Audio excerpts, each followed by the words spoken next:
broker, his fee is now in the rate, because they have to price it that way quarterly under the new Dodd-Frank requirements. So it's really hard to compare two lenders anymore. It is very difficult. Are we ready, gang? Yes. Yes. Let's do it. Okay, hopefully you've got a copy of a, does anybody not have a copy of a purchase contract in front of them? Looks like everybody does. Okay, good.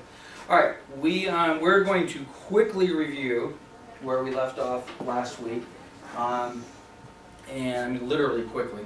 Okay, so we've got our RPA and joint escrow instructions. We've got a date on it. We've got a name. We talked about the importance. This is a little different offer, so now we've got the Thor and Lemming and Nathaniel Lemming. We talked about the importance of knowing that your client's name, middle initial, are they juniors, are they seniors? Obviously the property address is important. It'd be nice if this particular offer had a parcel number on there. It's not the end of the world. It's not going to contractually invalidate it if you don't have the APN when you write it, but it's not a bad idea to put it on there. This property is in the city of Riverside. It'd be nice if it said the county of Riverside on this pre-printed form, okay? So let's be professional. Let's fill out every blank we possibly can. We've got our purchase price. Let's fill something in here. We've got our purchase price. I think last month or last week we used $250,000. Let's just stick with that.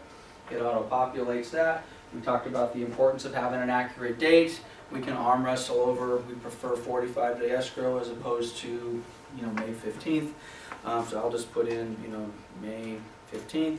Keep it in mind, I've already checked my calendar, which I haven't, but let's just pretend for a minute that I've already checked my calendar, and I've determined that May 15th does not conflict with a holiday, with a weekend. It works with my lender. Brad has blessed a May 15th closing date. We can get the appraisal done on time, so everybody's happy. So again, personal preference, prefer a hard date. Again, many of you have sat through this class more than once, and I know many of you have said, Lance, I don't prefer a hard date. There is an argument for 45 days from acceptance, and it's a good argument. The only thing I would restate, if I didn't make it clear last time, is if you do put, check the box, this is blank, check the box, 45 days from acceptance. This is what I suggest you do immediately upon acceptance.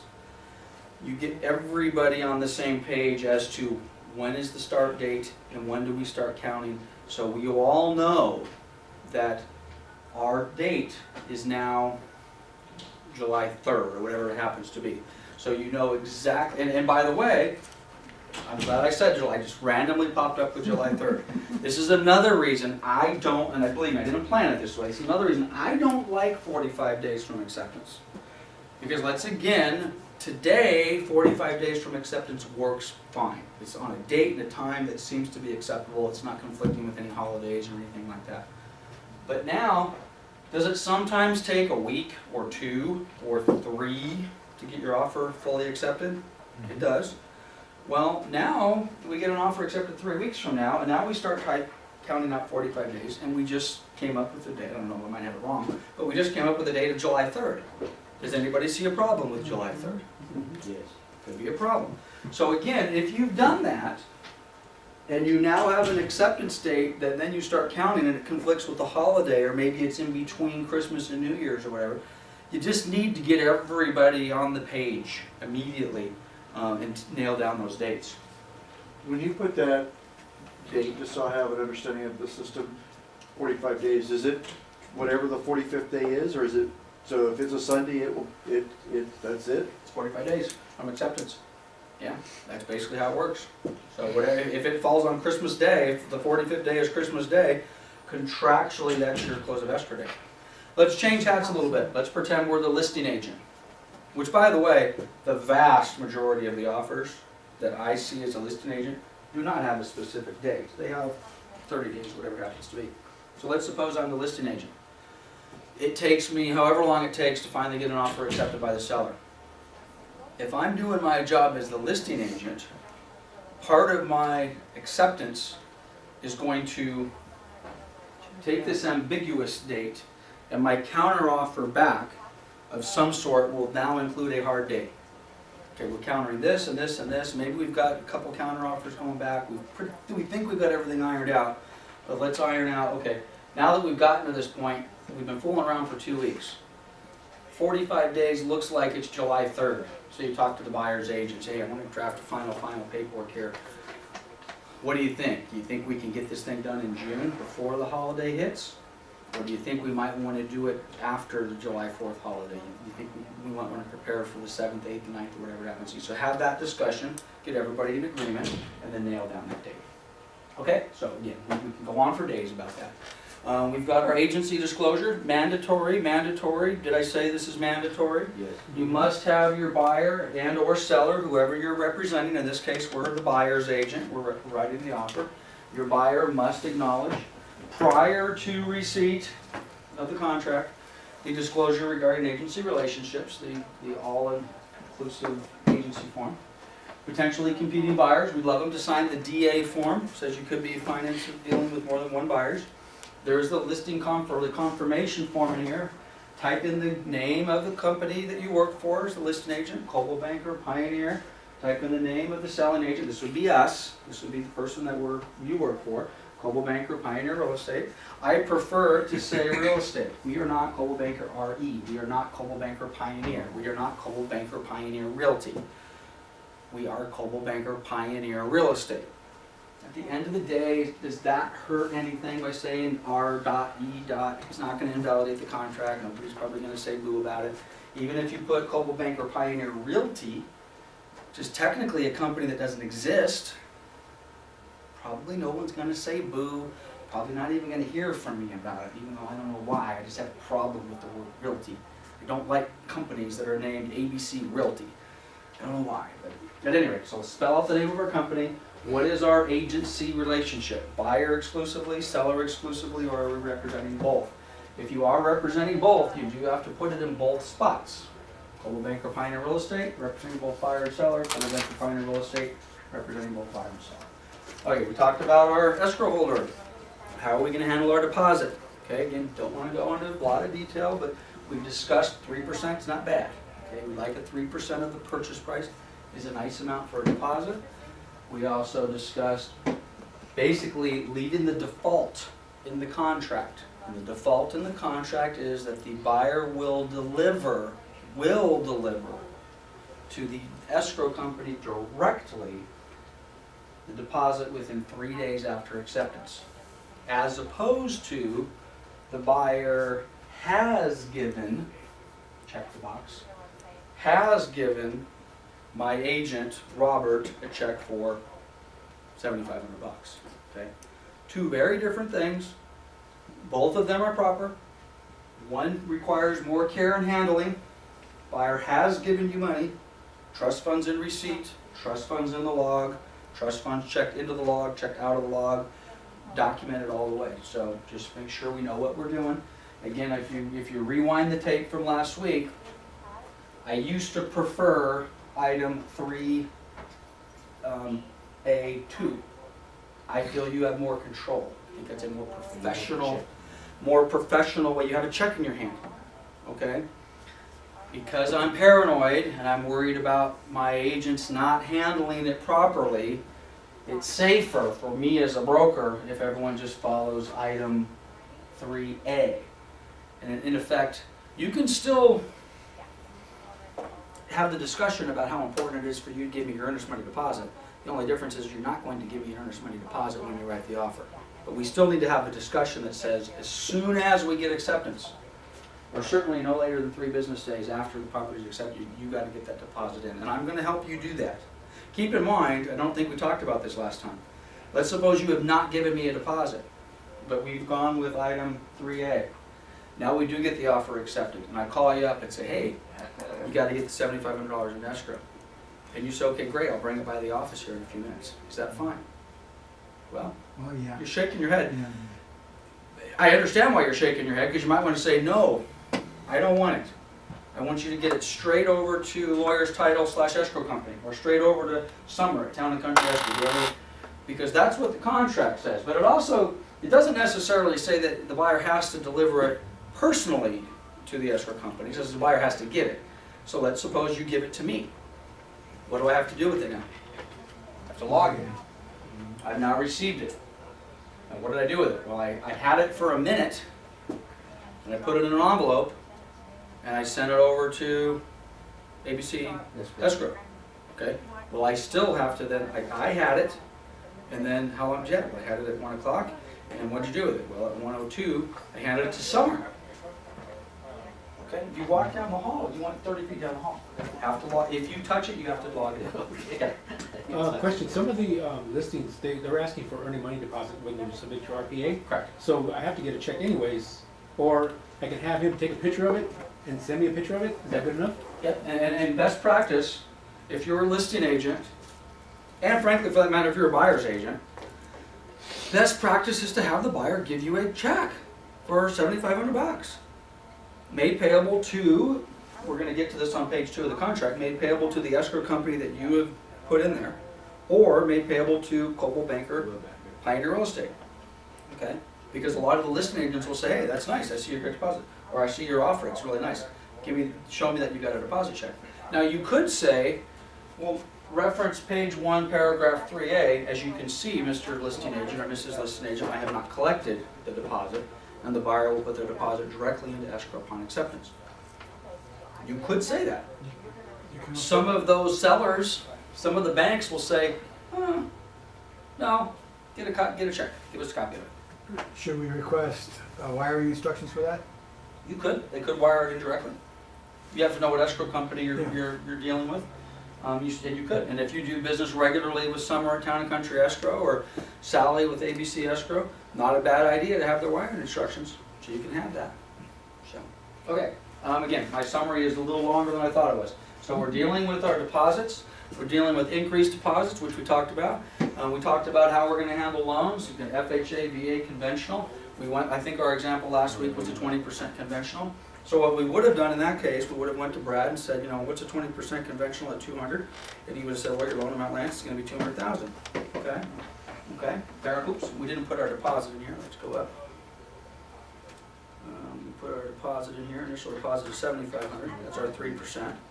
Okay? One of those nice little things that it'll calculate. So you got a $7,500 deposit.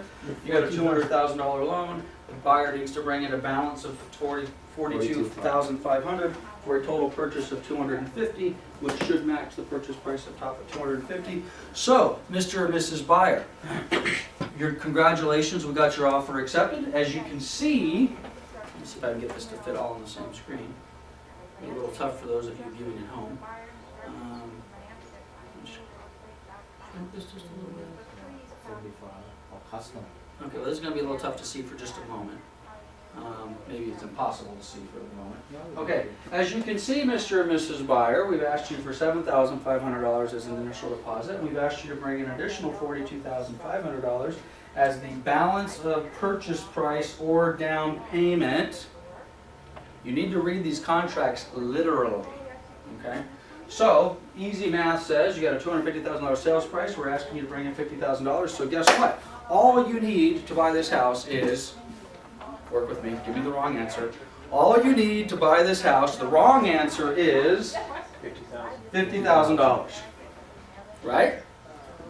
Has anybody ever closed a deal or heard of a deal where you get down to close of escrow, the buyer has given you a check for $7,500, which is in escrow, you're now 45 days later, you get loan approval, you get everything ready to go, we're going to close on Friday, and you say, be prepared, because escrow is going to call you, and they're going to tell you to come on in, and we're going to sign some final paperwork, and you're going to bring in the funds you need to close. So your buyer's sitting at home, they're all excited, okay, we've got our $42,500, everything's fine, okay?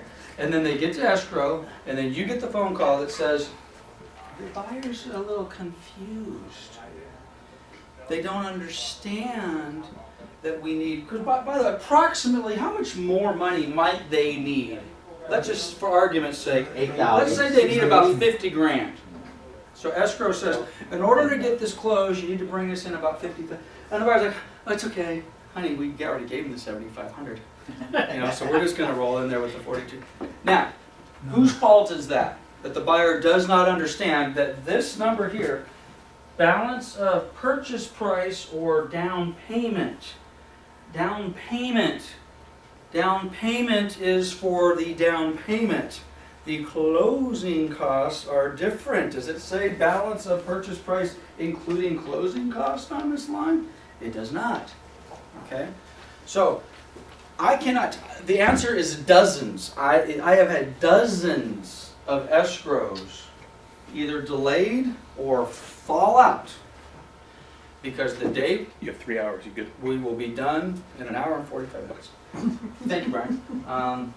But I've had dozens of escrows fall out because 3 days prior to close of escrow, the buyer somehow, and again, in fairness to the lenders and in fairness to some of the buyer's agents, sometimes the buyers just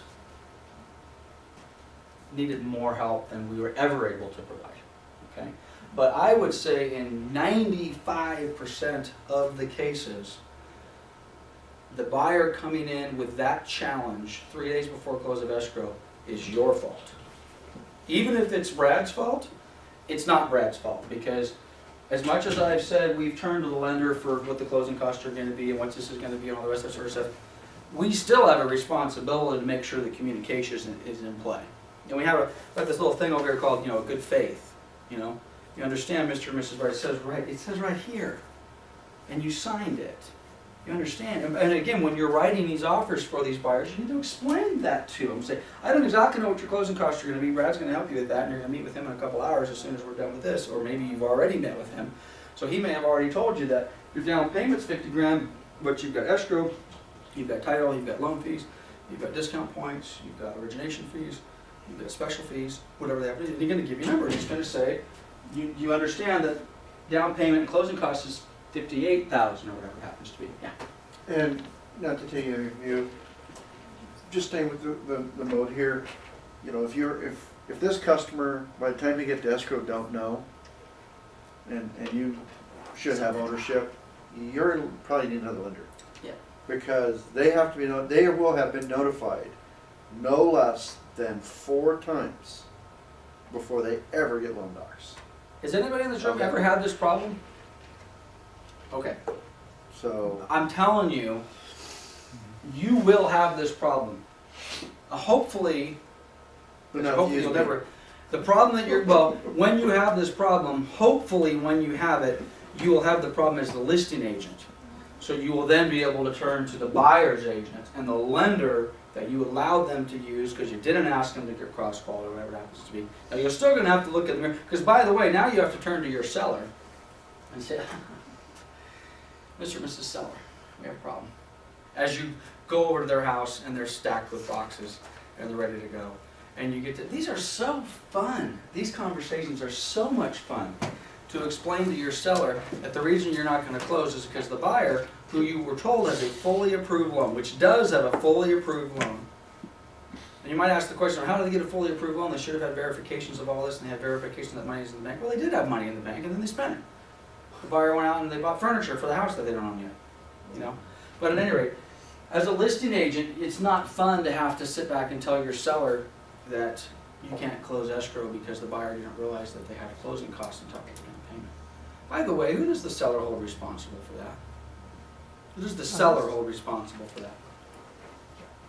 Listing agent. Yeah. How did you let that happen, Robert?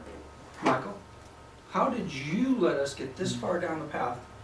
You told me that the buyer was approved. You told me that the buyer was signing loan documents. You told me we're going to close escrow tomorrow, and now you're telling me we can't. It's tough. It's a tough deal. Okay, so we've got our balance. Oh, by the way, we've got this little line in here. And by the way, this is by design. I don't know if you guys have noticed in the purchase contract, there's not a lot of room to write stuff. Okay? You don't have a lot of room to write paragraphs and paragraphs of additional terms and conditions. If the CAR attorneys were standing here, they would smile and say, that's correct. Because we don't want agents writing paragraphs and paragraphs of contract. Okay?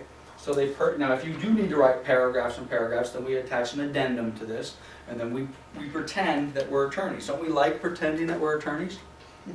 We get to write nice language. I'm going to create a counteroffer. I'm going to make this the most complicated thing I possibly can. And I'm going to use a bunch of big words, some there too, and whereas, and if so, and blah, blah, blah. And then you read it and say, wow, who wrote this? A realtor pretending to be an attorney. Okay? So, well, let's put in some additional stuff. What possibly additional financing terms could we have in here? How about seller agrees to pay 2 discount points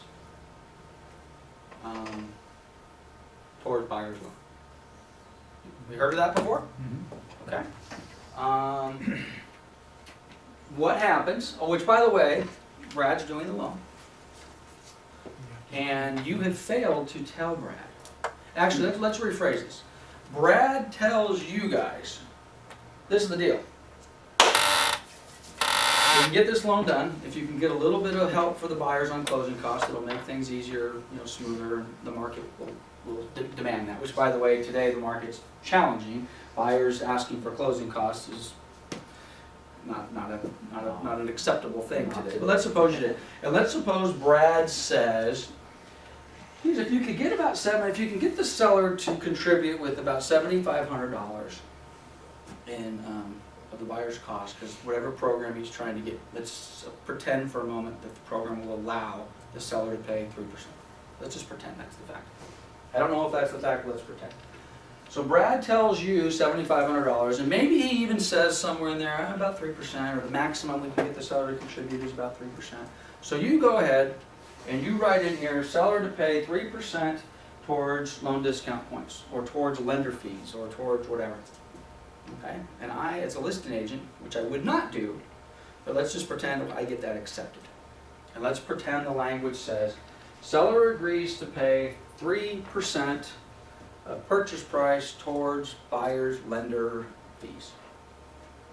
Got it? Now, and what are we all thinking here? The seller is now contributing $7,500 towards the buyer's cost. Stop me right there. So now we get ready to close escrow, and escrow gets a HUD and everything in from the lender with all their workup sheet and all the rest of that. And escrow says, okay, well, let's see what the loan fees are. And she adds them up, and it's $4,200. Okay? $4,200 of loan fees. We have $7,500 over here. The buyer is thinking that they're getting how much? $7,500. Maybe even Brad is thinking that they're getting $7,500, because he said the seller can pay up to $7,500, and you told Brad, hey, the seller agreed to pay $7,500 of the buyer's closing costs. Okay, so Brad, $7,500. Buyers think it's $7,500. Buyer's agent's thinking $7,500, and then you run into me, a listing agent who reads. Now escrow calls and says, the loan fees, as addressed in additional terms D, say seller will pay up to $7,500 worth of lender fees.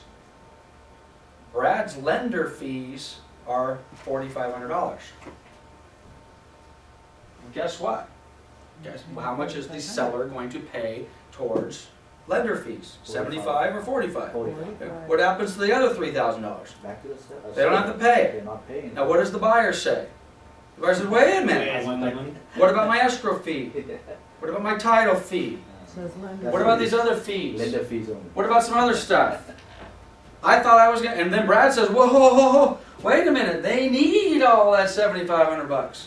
Because Brad had things calculated that the seller was going to pay escrow and title, blah, blah, blah, blah, blah. Okay? Now, just because of the way we worded it, and the reality is, the seller, the buyer, the lender, everybody in the transaction, including the seller, and the listing agent for that matter, understood that the seller was committing to pay $7,500. Right? Mm-hmm. But it was not worded properly. Now, if Brad had said lender fees are $7,600 or $7,500, no problem. Seller pays the fees, no big deal. So, point I'm trying to make in a long, convoluted way is be very careful how you word the languaging, or how you string your words together, better than I am hopefully, in relation to what the seller is willing to pay. If you want, and the lender clears it, by the way, it's very important too. You just write in here, seller agree. Now you write it properly. This is the way I think it's proper.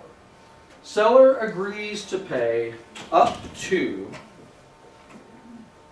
$20,000 of buyer's closing costs, including but not limited to all of the fees that come from Coldwell Banker, all of the fees that come from escrow, all of the fees that come from title, anything under the sun that you could possibly put in here, and you put in a ridiculous amount, by the way, and I picked a ridiculous amount on purpose, $20,000, okay? By the way, you didn't tell Brad this. You're so proud of yourself. You now got the seller to pay some stupid amount in fees, okay? And now and the seller agrees to it, and the buyer's happy, everybody's happy. And then Brad at some point gets a hold of this and says, well, what are you gonna do with all that? What do you mean what are you gonna do with that? Okay, $20,000. I said, well, you can't. The loan program's not gonna permit that.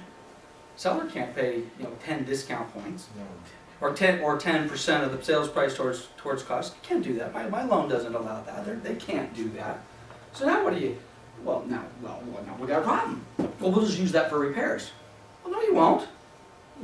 Well, we'll just get that money outside of escrow. No, you won't. Okay.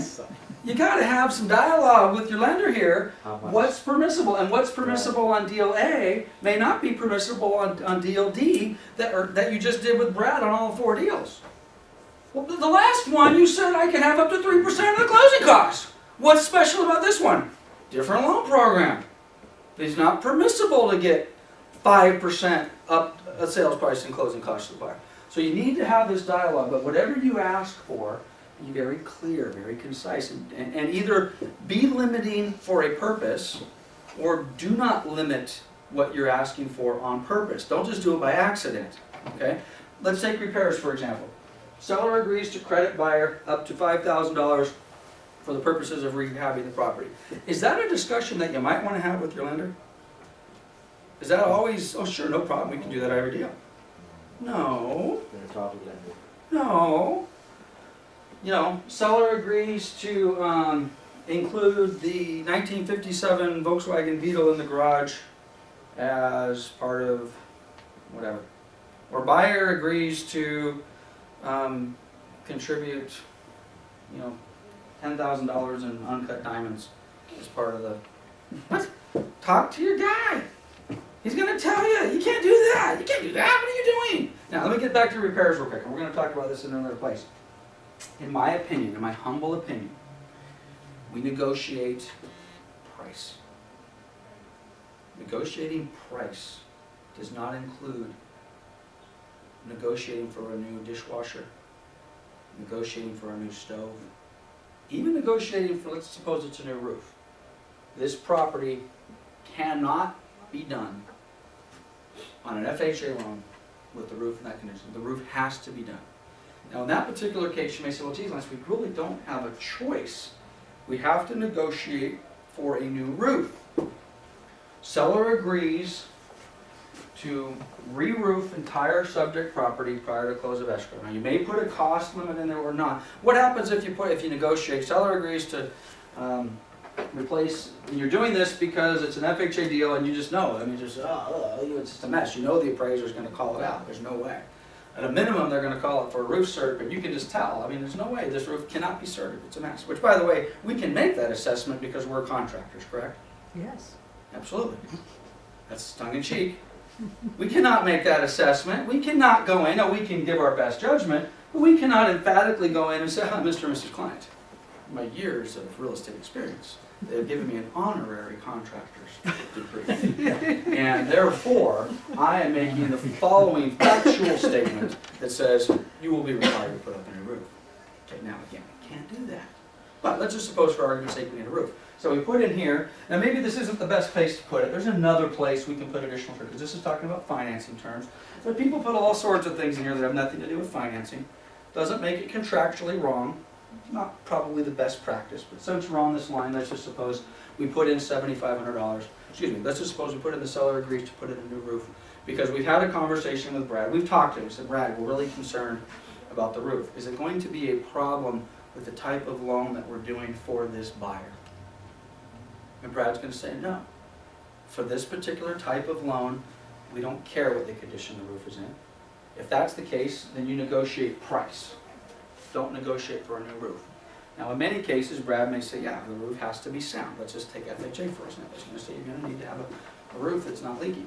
So we know it has to, so we put in it and the seller agrees to replace roof.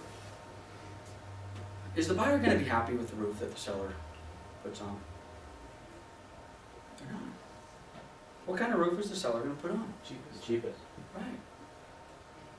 And even if it's sound, and even if it's, well, by the way, will the cheapest roof installed by a roofing licensed contractor with a 15-year warranty, will that satisfy Brad? And the one, yeah. Will that satisfy the buyer? No. The buyer's going to get out. He's going to look at it. Who in the heck are you, what? Oh, and by the way, the roof, when I came to look at the property last week, that roof kind of had a reddish hue to it. And we really liked that. That really set off the trim and the oleanders on the side, and we loved that reddish hue. It's gray. Guys, I'm not making this stuff up. I've had that happen. We replaced a reddish hue, and I use the word hue because that's the word they kept telling me. It had a reddish hue to it. Now it's gray. We got to repaint the whole house, and it doesn't go with the brick fence. The brick fence and the reddish hue were.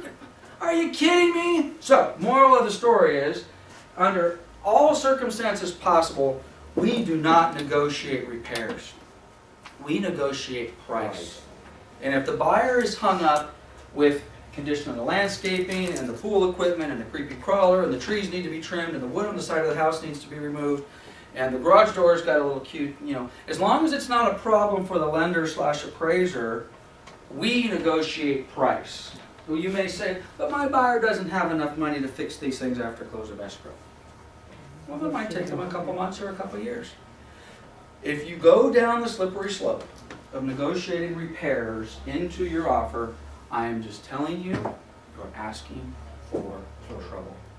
And I don't care how minor it is. I think we talked last week, seller to replace stove. Dishwasher. If you are going to do that, you specifically need to ask your buyer, what do you want? Give me a model. Give me a make. Tell me exactly what you want. Where did you get it? What store did you pick it up from?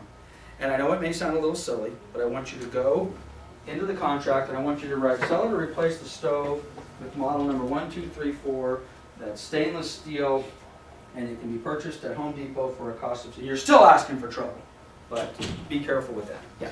Something I want to add that you may or may not be aware of. Do you know that when you order an appraisal, he gets a copy of the executed purchase contract? Yes. So if you didn't realize it, you just told him on the repairs to look for them. And guess that appraiser now may be calling things out that he or she may otherwise not have called out. Right? Right? Absolutely. Guys, negotiate price. Don't make your life more complicated than it should be. This, I was just going to blow right by this, but let's just also deal with this. Who wrote this offer? Lance Martin, Global Bank of Pioneer Real Estate. There's my name, there's my fax. And there's my, where's my email?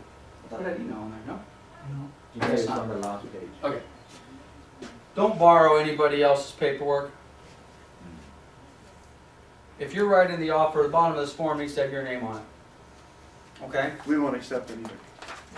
You're creating nothing but heartburn. Probably about at least 5 out of 100 offers, 5%-ish. We get an offer and we think we're, Lance Martin's the broker, and we call, hey, can I talk to Lance? You just wrote an offer on Main Street or Yearling Way. No, I didn't. Are you the broker? Yeah, I'm the broker. Well, let me go. Oh, I see on page 8, I see John Smith. Who's John Smith? Oh yeah, John Smith just worked for me. He doesn't have his, hasn't joined the board yet. Come on, guys. Get your stuff. Let's be professionals. Okay. All right. Page 2. We made it. We made it to page 2. We will move a little quicker. All right. Verification of down payment and closing costs. I'm going to deal with the defaults, and then we can talk about how we get out of the default. The default on the contract is very simple. By the way, this is basically your VOD. If you hear terms from lenders, if Brad says, hey, we need a VOD, verification of deposit.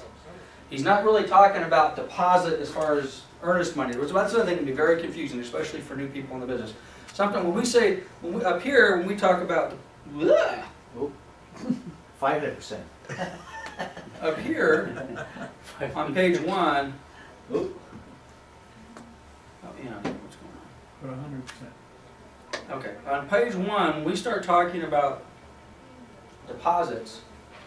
We're talking about earnest money deposits, EMDs. We love acronyms. Everybody loves acronyms. Hey, we got the EMD.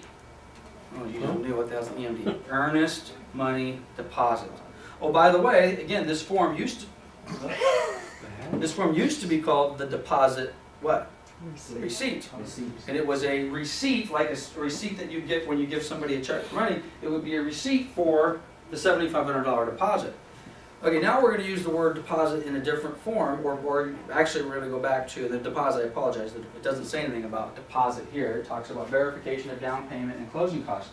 Lenders normally refer to this as a VOD. This is a verification of deposit, and what that means is the lender, Brad, has said, we need you to authorize us to send a document to your bank, and your bank, Bank of America, let's say, needs to verify funds on deposit in your account.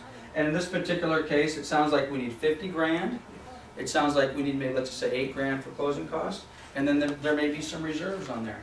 So when Brad did his pre-qual for your buyer, Brad may have a number, and he's calculated it. He says, okay, these people need to have, let's just for argument's sake, let's just say they need to have $62,000 on deposit. If they don't have that amount of money, Brad needs to find out why, where, are we allowed to have gift funds on this particular loan, or where's the money coming from, or is it in a different account?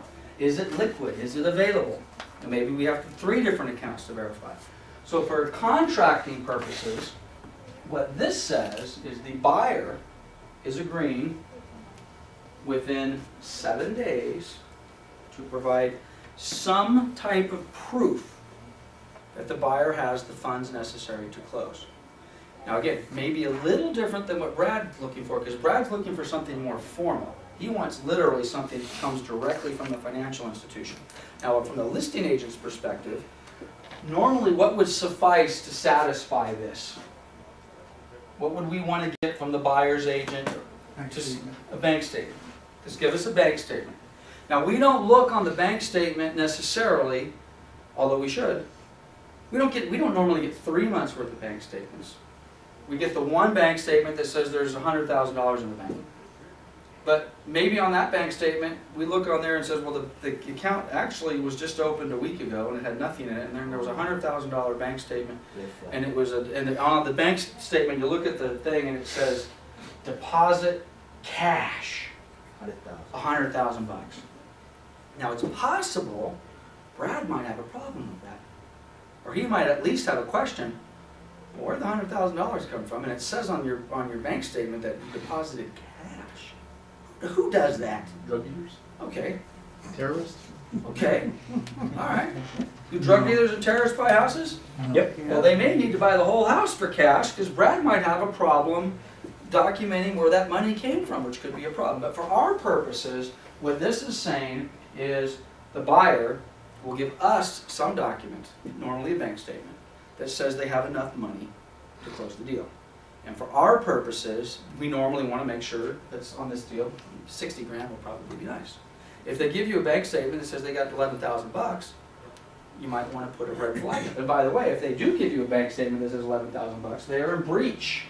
Let's suppose they give you nothing. It's now day 8. And you, again, contract, verification, buyer, or buyer's lender or loan broker, pursuant to 3H1, shall. That's not says, that doesn't say may. Shall basically means you will. Okay? Shall, within 7 days after acceptance, deliver to seller written verification of buyer's down payment, closing costs, and if checked, or if checked, a verification. Another way, what this says is, if I check this box, you already got it. Yeah, There it is. I'm giving, which by the way, is that best practice? Best practice is to give the seller and their agent, along with the offer, here's my bank statement. Well, let's suppose you didn't do that. Let's suppose you have written, and by the way, you can apply this to probably 24 other items in the contract. Let's just try this one. I am your buyer. You have represented me for 6 months. We have written dozens of offers.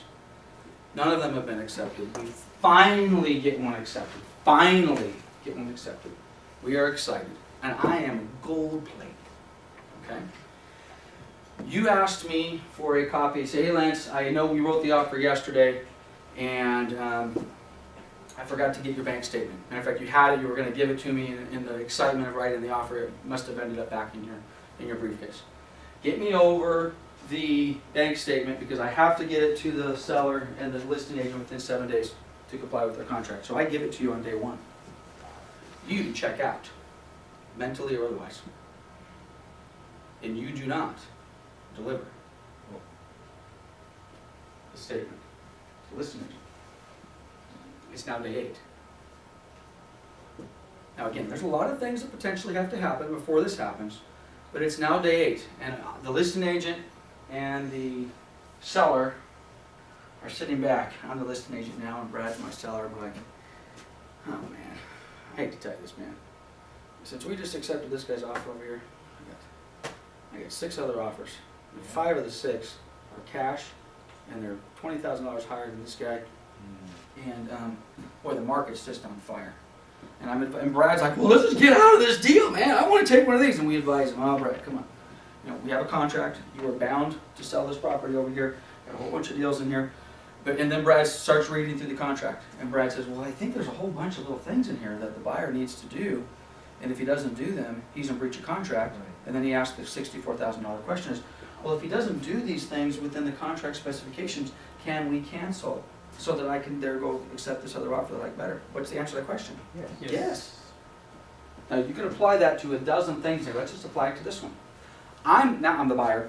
I've given you the verification. You have not given it to the listing agent because you have checked out, and you define what that means. It's now day 8. Now I put my listing agent hat back on, Brad and Brad's calling me. It's day 8, brother. Do you have it? No, I don't. Send it over notice of cancellation. Now, we can talk about whether we need to send a notice to perform in advance. Let's put that aside for a minute. In my opinion, Brad is within his rights to cancel this deal. And the agent representing the buyer, is the buyer going to be pissed? Yes. Because not only the buyer actually has performed. You have a fiduciary relationship to your buyer to make sure we perform. But if the buyer chooses an idiot, well, the buyer is responsible for choosing an idiot to represent them. That's not an excuse. The buyer can't go into court and says, my agent had it.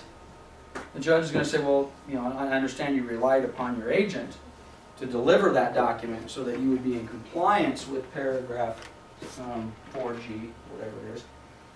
And we understand that, Mr. Martin, that you relied. However, your agent failed. So when this is all said and done, you might want to consider legal action and damages against your agent. So keep that story in mind. You can apply it to almost anything on this contract. And believe me, in this market, are sellers looking for reasons to cancel offers that they just accepted literally the day before? They are absolutely looking for reasons to cancel. And you certainly don't want that reason to cancel. It's one thing to lose a deal because your buyer didn't perform and they couldn't get it done. It's quite another thing to lose a deal because your buyer did perform and then you failed to execute. Okay, so we got to get verification of the buyer's ability to have the money to close the deal, which again is different than the requirement that Brad's going to put on you guys. Brad will have a buyer. I'm assuming we still have to do this via mail. Okay, send it, that's electronic or phone verification? We have 2 current bank statements with sufficient funds, showing 60 days seasoning prior to the application and no unusual deposits or transactions. $100,000 cash, is that unusual? It's illegal. Okay. First of all, it should have been reported to the IRS, but ever since the Patriot Act. What it's happened not is the acceptable. client, actually I have like cash buyers. Yep. There's a couple of them, they put money in the safe. And when the time comes, okay, now I Problem. wanted The to cash is okay, they have to report it somewhere else on the IRS statement, but since there's no financing, but the Patriot Act requires that any transaction is over $9,995. Yeah. Okay, well let's get silly example, but these happen, okay? You need so much money in the account. The buyer, drug dealer, realizes that needs to be verified. So Brad gets a copy of a bank statement. Use the word seasoned. I don't know if you caught that, but seasoned basically means a seasoned bank statement is a bank statement that makes some sense. There's a dollar amount in it a year ago, that dollar amount over the 12-month, in this case 2 or 3 months, it can do this, okay, but when it does this or it does this, then the seasoning, you know, gets a little spicy, okay? That requires an explanation. Why did all of a sudden your bank balance drop so significantly, or why did your bank balance increase so significantly? Even if it wasn't a big, huge cash, what if there was 10 $7,500 deposits over a period of, you know, a month? Now, again, Brad may define seasoning a little differently, and we'll let him respond here in a second, but if there's not a history of $7,500 deposits over months and months and months that makes sense, then you've got a problem. He says, well, wait, what happened? He said, well, I get a dividend of $7,500 and it's put into my account every 2 weeks. Okay, well, let's get some documentation that shows that. Because if you don't show a hit, well, how long have you been doing? Oh, yeah, well, I've been getting that since I've been a child. You know, it's whatever. You're like, well, okay, well, let's see your bank statements for this bank for the last 6 months or 12 months, and you need to prove to us that you get regular deposits of that amount. If you can't, the flag's going to go up the pole, and they're going to say, what are you doing? You're laundering money? Is it drug money? What the hell's going on? Or were you preparing for this? Okay, which is a whole nother story. Is, you know, if you do have a buyer who doesn't have any money and is trying to season their bank statements, then wherever they're going to get their money, they need to get it, they need to put it in the bank, and they need to let it sit in there for 6 months. a while. Okay, it's got to get in there. 2 months. A couple months. 2 months. Okay, and then you might not have a lender that says where did it come from, even if it did come from mom or dad or wherever it happened to come from. Let's leave the drug dealers out for a minute. Drug dealers are citizens as well. Okay. All right. So we've got our verification of down payment, closing costs. We got that covered. Additional loan terms, very important. Now, first of all, again, we've written the offer. We've got it written. It's signed. We on page 2, paragraph H1, loan applications. The default says that within 7 days from acceptance, the buyer will sit down and file a loan application. I would suggest that if your buyer has not already filled out a loan application prior to writing the offer, the next time you're working with the buyer, you want to make every effort humanly possible to have them sit down with your qualified mortgage professional. Not just do a telephone pre-approval over the phone. That's step one. But if they're a serious buyer, Brad's going to sit down and say, okay, you qualify, this looks good. I know you're out there looking at a house, let's take it to the next level. Let's sit down. How long does it take to fill a loan out? You can do it online in 8 minutes. 8 minutes online. By the way, online's great. If you can get your buyer to come in and sit down face to face with your lender and take, now granted, that could take an 8-minute online application to 1 hour or 2, okay? And again, get it. But again, it's not a bad thing, because frankly, if they're sitting down with Brad and they're filling things, they're going to have questions, they're going to get answers, they're going to get explanations. And then if there are some red flags, or if you've got a buyer that's a little nervous and you know, geez, we might not want to talk about the fact that I just lost my job, but I got rehired. Okay, we don't want that's not the type of stuff you want to keep a secret. And, you know, because it may not be a problem. It may be a problem, but it may not be a problem. I lost my job as the manager of Pet Boys, but the next day I got hired as the manager of AutoZone. Maybe that's okay, maybe. Okay, I'm in the same industry, the same thing. Or I lost my job as the manager of Pet Boys, and now I got a job as a clerk at McDonald's. Well, that's probably a little different. Okay? Big dip. Could be a little different. All right, so at any rate. So we want to get the applications in early. And normally this is going to come in, and again, within 7 days from acceptance, buyers shall deliver a letter from the lender that says, Mr. and Mrs. Buyer, it doesn't necessarily say they're approved. They have completed the loan application process. Oh, and by the way, credit report. Pre-qualified, pre-approved. Well, yeah, but again, that doesn't mean, that's not final formal loan approval.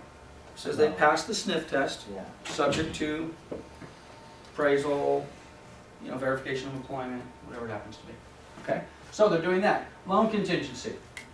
Okay, buyers shall act diligently and in good faith to obtain designated loans. Now, a buyer acting in good faith means a couple things. Number one, they have to choose a quality lender. And they also, after they've chosen the quality lender, they have to perform in the delivery of requested documentation. Okay? I don't care how good your lender is, or frankly how good your buyer is, if your buyer is unwilling to provide the necessary documentation or explanation of the documentation, the lender is going to sit back and say, I can't help you, I've been asking for this stuff for 3 weeks. And now you're pressing me to close in 3 days. I can't do it because Mr. Buyer over here is dragging their feet. It happens all the time. So the loan contingency, again, let's get back to this. Buyer shall act diligently and in good faith. Then when obtaining the loans, obtaining the loan specified above is a contingency of this agreement. So in other words, the loan is denied, the agreement is nullified, buyer's earnest money deposit is returned, no harm, no foul. Okay? Buyer's contractual obligations to obtain and provide deposit, balance of down payment, and closing costs are not contingencies of the agreement. So in other words, kind of what we talked about just a minute ago. Brad finally has a fully approved buyer, loan doc's ready to go. At some point, down payment verification was all in, but at some point prior to close of escrow, the required money seems to have disappeared. We now don't have enough money. Well, if the buyer turns up and says, oh, well, I know my loan's approved, but, you know, I don't have, I'm a little short. Just bought a new TV. Well, which is, you just reminded me of something else. It is important, and Brad will remind you of your buyers of this as well, but you need to have this conversation as well. Not to buy anything. Don't buy anything. We're buying a house. We're going to close escrow in 30 days. Do not go out and buy the new car. Do not finance anything. No new credit card. Don't even get a new credit card. I know you're, oh, we were in Macy's and they said we'd get saved $3 if we filled out an application for a new credit card. No, it may have no effect on what Brad's doing, but it could have an effect. Okay? Got an inquiry. The credit was just right there where it needed to be, and the inquiry knocked it down 2 points. Yeah. Bam! But you sure as heck don't want them out buying cars or co-signing for their nephew or anything like that. Even the quality buyers, let them buy that crap after escrow closes. Okay? So, but it's not contingent, their funds are not contingent. Loan contingency. 3 and 4 are very important. Now keep in mind, right now we are representing who? We're writing the offer, we're representing the buyer. We want to look after the buyer's best interest, so you need to be careful with this. Loan contingency, within 17 days of acceptance, that is the default. Buyer shall, as specified in paragraph 14, we haven't got to paragraph 14 yet, in writing remove the loan contingency or cancel the agreement. So in other words, if you leave the default in the contract as it's currently written, you better make sure your lender can have this loan approved in 17 days. Because they will no longer be able to cancel the contract without penalty because the loan is not approved. If you don't think your lender can get it done in 17 days, you need to modify this. You need to check the box and put a days in here, and you need to talk to your lender. How long is it going to take? And normally they give you some wishy-washy BS answer. Well, it could take a couple weeks, or I've closed them in a couple of days. The reality is they really don't know, because who does it really depend on how long it's going to take? There's more than one party involved. It's not just him. Well, it depends on how cooperative your buyer is.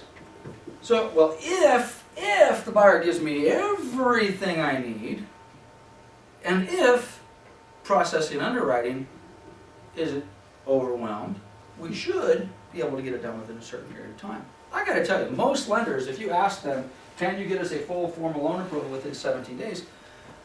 Well, the honest ones are going to say, well, geez, I should be able to, but there's a lot of contingencies there. I is most important. What? I. Well, and we're not only are we going to get to I, we're also going to talk about I put the check mark on the loan this one? contingency, yeah. and that's where we're headed on this. But let's get to that in a minute, and then we'll talk about what your suggestion is, which is important. So the loan contingency removal, basically, you got to be careful.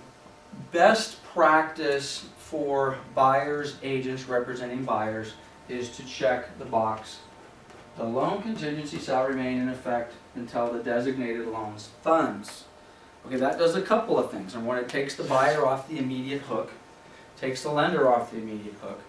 So if it takes 30 days to get the loan funded, well, then the contingency's in place for 30 days. Okay? Now, as a listing agent, I don't like it. I don't like it. And what hat am I wearing? Not only do I not like it, I would prefer that we just have no loan contingency. Show me how confident you are. Now again, let's marketplace different. Let's take a look at today's marketplace. If you have a really confident lender and a really confident buyer, and you've been writing offers subject to financing contingency. Now this isn't the appraisal contingency, not the appraisal contingency we're talking about the loan contingency. Is it okay for you to remove the loan contingency? Because you're trying to make your, well, you shake your head no. Let me tell you why I would say it is okay. It could be dangerous, which I get why you're saying, oh, don't do that. But if you've written 17 offers and they've all been rejected and you're losing to cash, and now you call up the listing agent and say, well, geez, what's going on here? He said, well, I got 17 more cash offers. I'm not going to tell you how much they are, yada, yada, yada. And you're like, well, geez, I know my buyer's ready to go. All Brad needs is a property and an appraisal. I mean, this thing's ready to go. The FICO score is 1,500. 1,500. So he's got a huge, everything's beautiful. So if everybody's on the same page, and that really means the buyer understands that they're putting their deposit at risk if they don't get this performed, if Brad stumbles. Check the box, no loan contingency. Now that's going to be rare. I've had some buyers and some agents with extreme confidence that have done that, and frankly it's worked out fine. But that's not normal. But in this marketplace, that might be something that's necessary. But you sure as heck don't want to be checking this no loan contingency box, unless you are super confident. You are putting your 7,500 at risk.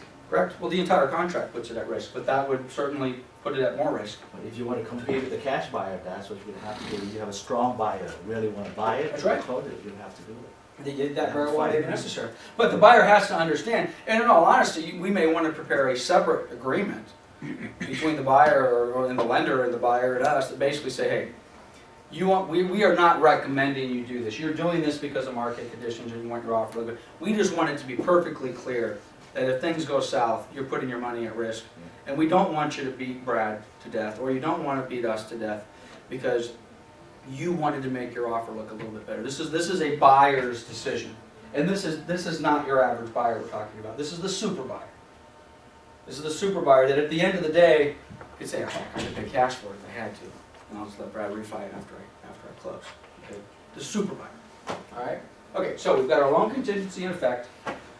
Normally we're going to check this box, the loan contingency start, and that is best practice. If you're writing the offer for your client being the buyer, that's what you want to do. Appraisal contingency. Now the appraisal contingency and the loan contingency basically go hand in hand. I mean the language is almost the same. And the time frames are almost the same.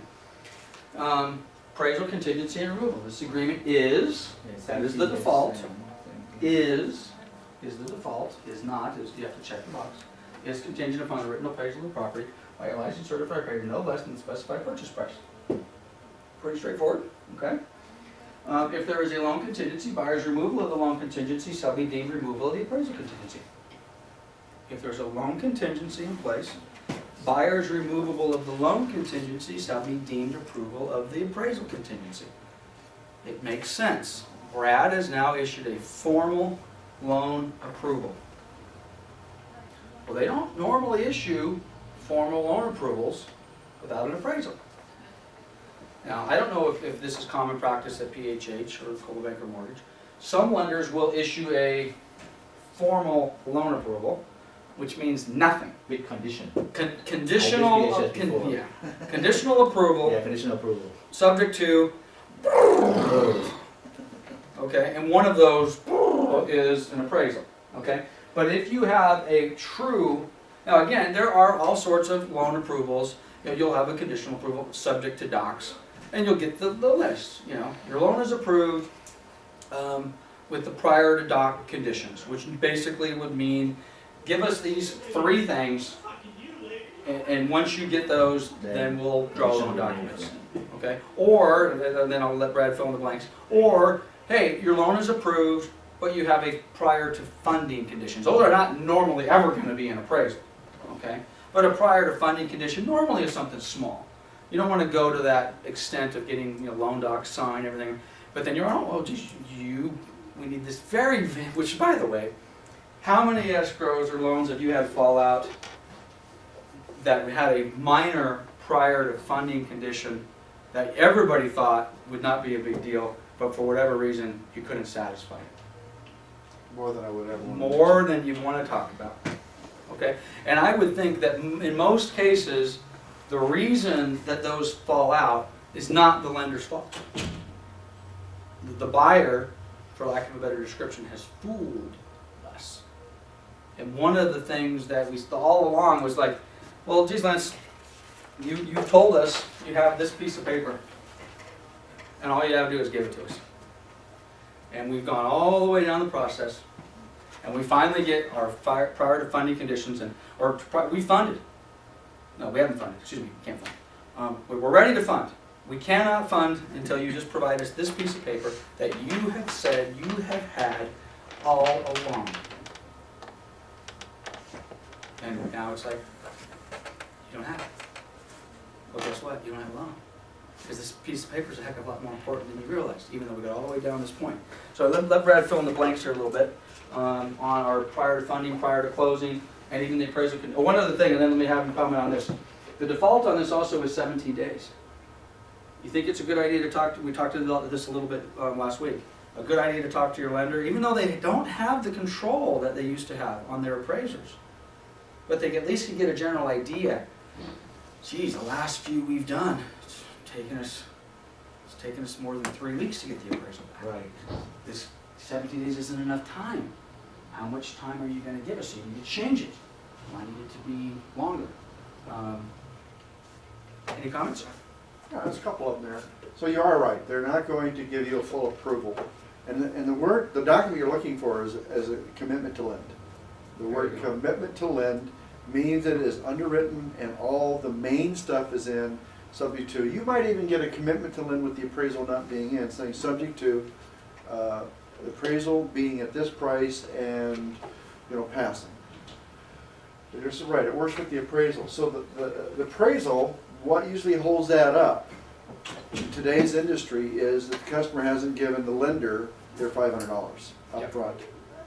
They're not going to order full formal appraisal and credit without a credit card or check up front. Because the lender doesn't want to be stuck for it if it all goes to hell. They just don't do it. So, you know, for us, and for any of the companies I've worked with, even Wells Fargo for me, and the loan officer kind of controls that, we almost always order the appraisal within 48 hours of the date that the customer does the application. You know, at some point I should define what that means, what an application means. Okay? So the 17 days to get the appraisal back should not be a problem. It has nothing to do with whether the appraisal has issues. That's just because they're all committed. FHA, and VA, Fannie Mae, Freddie Mac, they're all required to deliver within 10 days. Okay. That's part of the new Dodd-Frank laws for appraisals. Yep. Okay, raise your hand, and we've got a few people in here that have closed a few transactions. Who has had an escrow open where, and maybe you even represented the buyer in this case, and if you did, shame on you. But who has had an escrow open where on day 17, not only is the appraisal not done, the appraisal hasn't even been ordered? Well, I've had plenty of them. Okay, plenty. Now, I will tell you, I have not had any where I was representing the buyer, because I will not let that happen. But I certainly have been on the listing side of the transaction, where we're now, and again, this is another, and I don't want to get into contact management, this is another reason why you need to have some sort of contact management system in place, or even SkySlope. If you were in the SkySlope training earlier, there was a little reminder thing on there. I don't know if that's what I would use, but if you don't have anything else, it's as good as any. Plug in a little reminder on whatever it happens to be on, you know, May 16th or April 16th or whatever the date is. Follow up, see if buyer's prepared to remove appraisal contingency. Well, a smartphone can now have reminders. Until you remove it, every day. Well, there you go.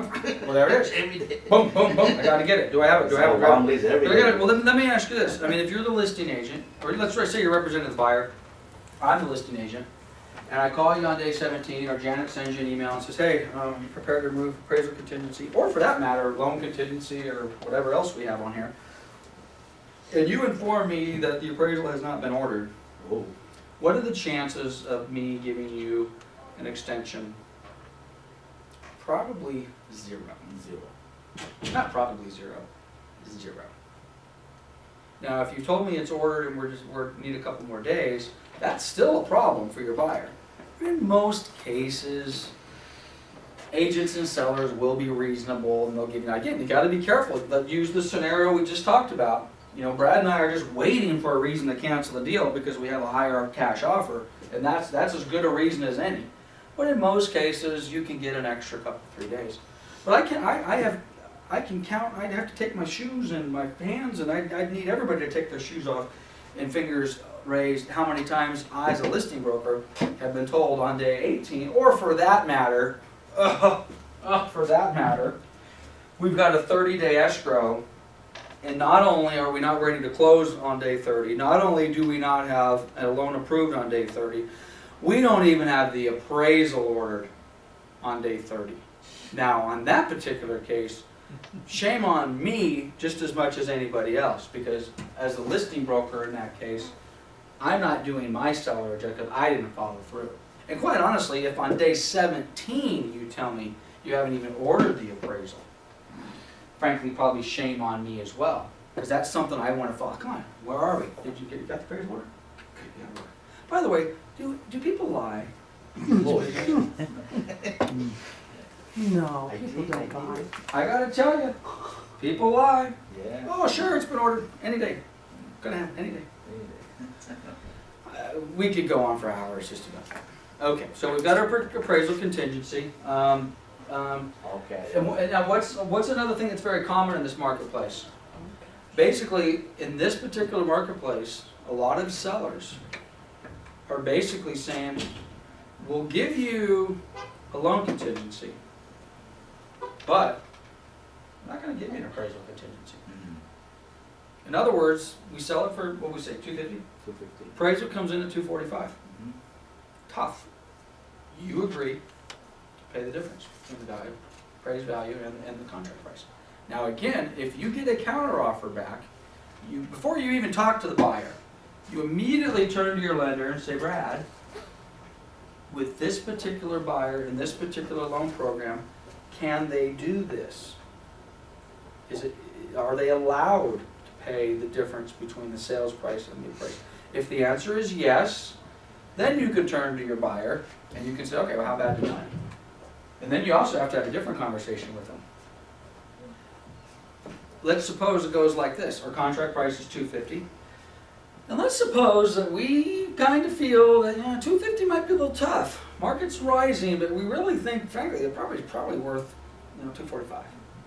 Okay? The buyer said, well, I can handle that. I got enough money, and that's not a big deal. So they agree to pay the difference between the appraised value and the price. And we all kind of sit around the table and we think, appraisal could come in at $250, but we don't want $245. Appraisal comes in at $225. Is that a little different situation for the buyer, maybe? Is there a little difference between coming up with $5,000 as opposed to $25,000? Oh, yes. Is that also potentially going to be a problem for Brad on this particular loan with this particular buyer? I don't know. Maybe, maybe not. Could it be a problem for the buyer? Yeah. Yes. Could be a big problem for the buyer. So again, we are on a really thin ice when we start to go. Is that a common counteroffer today? Is it common to hear back? And it's common. Check this out. By the way, can the buyer on an FHA deal pay the difference between the appraised value and the price? Yes. They can. Okay. Gotcha. Fannie Mae's been doing this forever. And I know the answer is yes, because Fannie Mae, they try to stay on the straight and narrow, although one of Fannie Mae's asset managers was arrested a couple of days ago. Whole other conversation. And you But- just put that on video. Well, it's public record. It's out on the internet. At any rate, they try to stay on the straight and narrow, but it's very, very common for Fannie, even on FHA deals, to say the buyer will pay the difference. Now, part of me says, fine, it's free market. You know, they're getting a Govy insured loan if that's what they want to do, and if they've got an extra $25,000 in the bank, if that's what they want to do, fine. But the reality is, specifically on FHA buyers, is it traditional for FHA buyers to walk around with a whole lot of extra money in the bank? No, they have a minimum down payment, so. Most FHA buyers are not walking around with a lot of money in the bank, and for no other reason, that's why they're buying FHA. If they had a whole lot of money in the bank, they probably would be using some of that money, Right. getting a little better rate, a little better loan, getting out of the mortgage insurance, whatever it happens to be. So when you go into these deals where you write an FHA deal, and that, it's like I say, you are on super thin ice. So you don't want to get caught in the situation where you're allowing your buyer to agree to pay the difference between the sales price and the appraisal price, certainly on FHA deals. And you better make sure you have a conversation with them. You better make sure you talk to Brad, and you better make sure that if you think the property's going to appraise for sales price or darn close to it. Darn close to it. If there's any chance that you think that property is going to appraise for significant, I mean more than $5,000 lower than the contract price, you better be careful. You're going to be in trouble. And by the way, I've had it happen. And frankly, I've had some bad FHA appraisals where they've come in. I mean, this property is worth, Camino San Simeon, that's a $230,000 price all day long at $190,000 FHA appraisal. It's a bad appraisal. And guess what? We tried to get the appraiser to go back and reconsider it. I had one. Went through the proper channels, and guess what they came back at? 190. 190. Had we done that on that deal, we would have been in trouble. The buyer didn't have money. Okay, so we've got our appraisal stuff in here. All cash. All cash is all cash. The only thing I can say about all cash, and I know, you know, here we are. What are we? Today is March 28th, 2013. Those of you watching at home, I've been doing these classes for a long time. The market changes, okay? This market is flooded with real cash buyers, and emphasis on the word real. Up until this market, and I'll define this market as the last 6, 8, 10, 12 months, I use the word real cash buyers in quotes because the vast majority of the people that presented themselves to me as a cash buyer were not cash buyers. They did not have cash. Oh. Okay? They said they had cash, but they didn't. When it came time to perform and put the money down, they didn't have it. And I gotta say, this is honest to God, true story. You don't see as many of these as you did before, but most of you guys have been around for a while. Who can remember the days coming home, going to the mailbox, opening up, got this letter on the outside, you know, pre-approved something. You open it, maybe from Wells or from B of A, or from, and you open it up and it says, you have been pre-approved for $250,000. All you gotta do is check this box and send in this piece of paper, and we're going to mail you a check for $250,000. You know how many buyers that I've had come in to my office telling me that they have cash, only for me to find out that the cash that they had, all of them, was this letter that said they just had to go to? I'm telling you. Wow. So the moral of the story with cash is, cash buyers need to prove to you that they are real cash buyers. 7 days. And it's very simple. Well, prior to you writing the offer, a real cash buyer can be more than happy to prove. Cash, people with cash want to buy, they don't have a problem proving to you that they have cash. Right. You know, here's my bank statement. Okay. Which, by the way, if they just give you a bank statement on a just a traditional deposit account at B of A or Wells, whatever it happens to be, for the most part, you could consider that liquid. I mean, they can get it, it's liquid. Better be careful. You know, is it a CD? Is there a maturity date? Is there a penalty?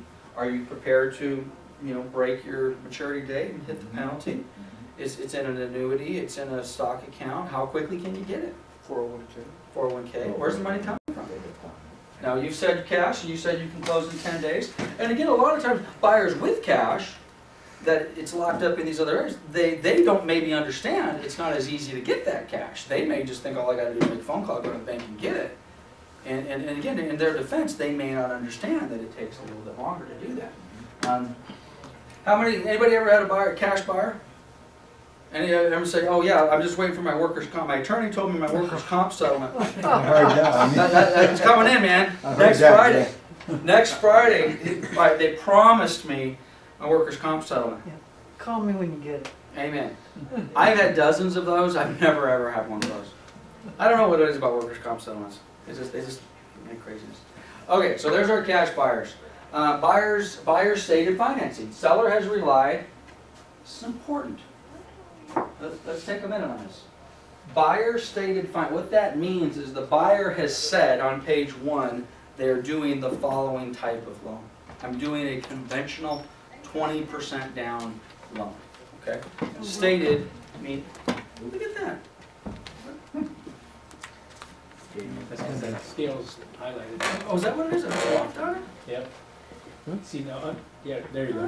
Oh, Now, I see what you mean. I learned something. Okay. Buyer has stated up here on page 1, up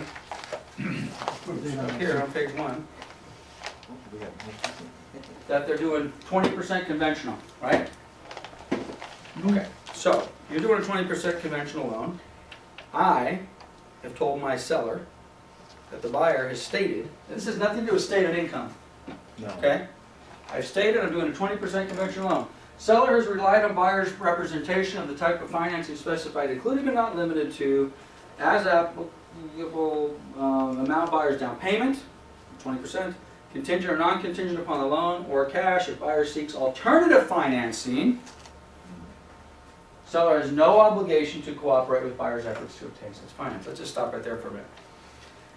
We accepted your offer because you said it was cash.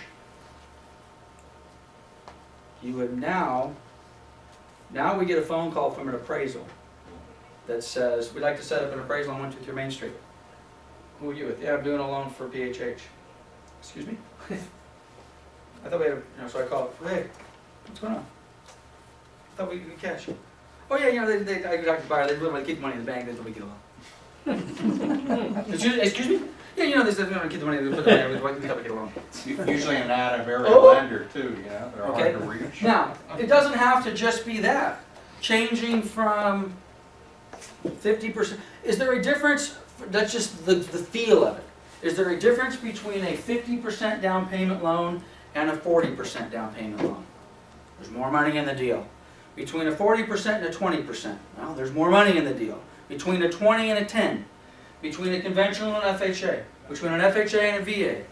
Between what used to be super common, maybe they're coming back, an 80-20, 100%, okay? They're all different.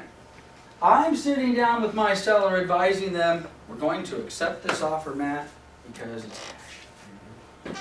And we just found out we've been had. It's not all cash. So, very simple. Don't just willy-nilly change your financing types. Now, I tell you, if you want to willy-nilly change it from FHA to cash, most people won't care. Change it from FHA to 20% conventional, most listing agents and sellers, if you improve the type of financing you're doing, we're going to say fine. If you, for lack of a better description, downgrade it, you're going to have a problem. What, will there be appraisal issues if you already had an FHA appraisal and then you switch to conventional? Sure. You have to get a different appraisal. You have to get a different appraisal? Yeah, conventionals, they're not going to use the FHA appraisal. And of course, and vice versa. Yeah. So, yeah. So switching that, and which is that, actually, that's not even, oops, did you have one of those going? Right now I do, yeah. Chris's eyes are like, oh. It's a different designation. Well, I knew it was a different appraisal. I didn't, yeah, this could be an issue. Could be an issue. Now, in theory, let's just, what are you trying to use? You're trying to use an FHA on a conventional? We got accepted on FHA and then now they're switching over to a conventional. Well, again, you probably won't have a problem, but the appraisal's already been ordered? Appraisal's already been Okay, well, done. you're gonna, they're gonna have to pay for another appraisal, right? Probably, yeah, pay for another appraisal. The Why are they seller- switching loan programs? Why? Because the condo complex, the lender figured out halfway through it didn't qualify FHA. There you go. Well, in that particular Why didn't case, it qualify? Problem with the HOA. What? Why didn't it qualify? Because it's a condo, that particular, oh, I don't know the they exact lost their reason. certification. Okay, that's the only reason? Yes. Just along those lines, and then we can maybe put some more flavor on that. If you sold a condo pretty much anywhere in Southern California, let's just say 4, 5, 6 years ago, and you sold it to an FHA buyer, and now you're back in that same condominium complex with a history that you just sold it to an FHA buyer, it is not safe to assume that that condo complex is still FHA approved. Most of them have lost their FHA. 85 to 90% are no longer, and they're Right. requiring a new recertification. Yep, exactly. And how often does that happen? Is that yearly? Is that Every 12 months now. Yeah. yearly? Okay. Yep. And A there's lot all of it has sorts to of do with the challenges. HOAs. Yeah, delinquent HOAs and then the That, percentage of owner occupancy occupant. standards, Yeah. master, and one of them, the master policy on the complex is no longer complete rebuild. There's a lot of things. Buku problems. You know, you look at locally the condo complexes in our city, whether it's the old ones that have been here for 30 or 40 years, or whether it's the newer ones that were just built 5 or 6 years ago, none of them Now, have valid FHA certification. real quick, that I'm aware it's of. very possible though that your appraiser is certified for both. So your lender should be able to just contact him and have him do a redraw, and probably only cost $125 for him to move it off of the FHA document to the conventional document, Mhm. and no harm, no foul. And in the scenario that you just laid out, Chris, Yes. that particular scenario is a little different than what this is about. Everyone's kind of on board on that. Everyone knew we were going FHA. Everybody kind of caught blindsided. Oh, geez, we've got a condo complex that's not approved. So everybody's kind of saying, okay, great, let's regroup, let's go conventional. And for the most part, and part of my talk on this has to do with, you can make changes in the contract all the time that make sense as long as the buyers and sellers and everybody are agreeable and it's reasonable. That makes sense. It should be agreeable. It should be reasonable. The larger problem is when you're presenting your buyer in a better light Right. than what they really are able to do. I say they're cash and they're really hard money. Okay, well that's a difference. Okay, well it might be a fine line on the difference, and maybe their hard money lender is fantastic, and maybe their hard money lender can close it in 10 days, and if that's the case, that's fine. But when you get to day 10 on a 10-day escrow, and your escrow's saying, well, we didn't close because they're trying to get the money from the Norris Group or from the ABC company, and there's a problem, is the seller gonna have a little challenge with that? Nobody said you had to get the money from the Norris Group. And by the way, Norris Group's a great company, they're a great hard money lender. And if someone brings me a hard money lender from the Norris Group, I make a phone call, they verify it, I'm good, okay? But anyway, be very careful. Whatever they state they have to do, and again, buyer's failure to secure alternative financing does not excuse buyer from the obligation. And having said that, if they do change, I think it says, yes it does, so the seller does not have to cooperate with the financing. So in other words, not cooperating could mean cancel. We're done. I'm not going to put up with this garbage. Change financing. Lying snake. Okay, allocation to cost. Kind of goes hand in hand with our net sheet discussion we were talking about earlier. So we're going to take, what time is it? Oh yeah, we're looking good. We're going to take about another half hour. We're going to go through this, and then we'll take the last 5 minutes of the class, and we'll do a little bit of net sheet stuff. Okay? So allocation to cost, if checked, unless otherwise, and again, if checked, it applies. Unless otherwise specified in writing, this paragraph only determines who is to pay for the inspection, the test, the service report mentioned. It does not determine who is to pay for any work or recommendations. Okay? So all this says is who's paying for the inspection or the test or the report. Okay, so here we go. Buyer or seller shall pay for an inspection for wood destroying pests. That is commonly known as the termite report. Who pays for the report? In Southern California, traditionally the seller provides the report. In this market, that might be different. It's a tight market. I'm the buyer, I'll pay for everything, okay? Just give me a chance to buy. But normally it's the seller. Don't leave this blank. You know, put in something. Terminex, Any Reliable, ABC Company. Do you have a question, or you just? Just so you know, the VA, the buyer can't pay. Right. The vet cannot pay for that inspection. FHA they can.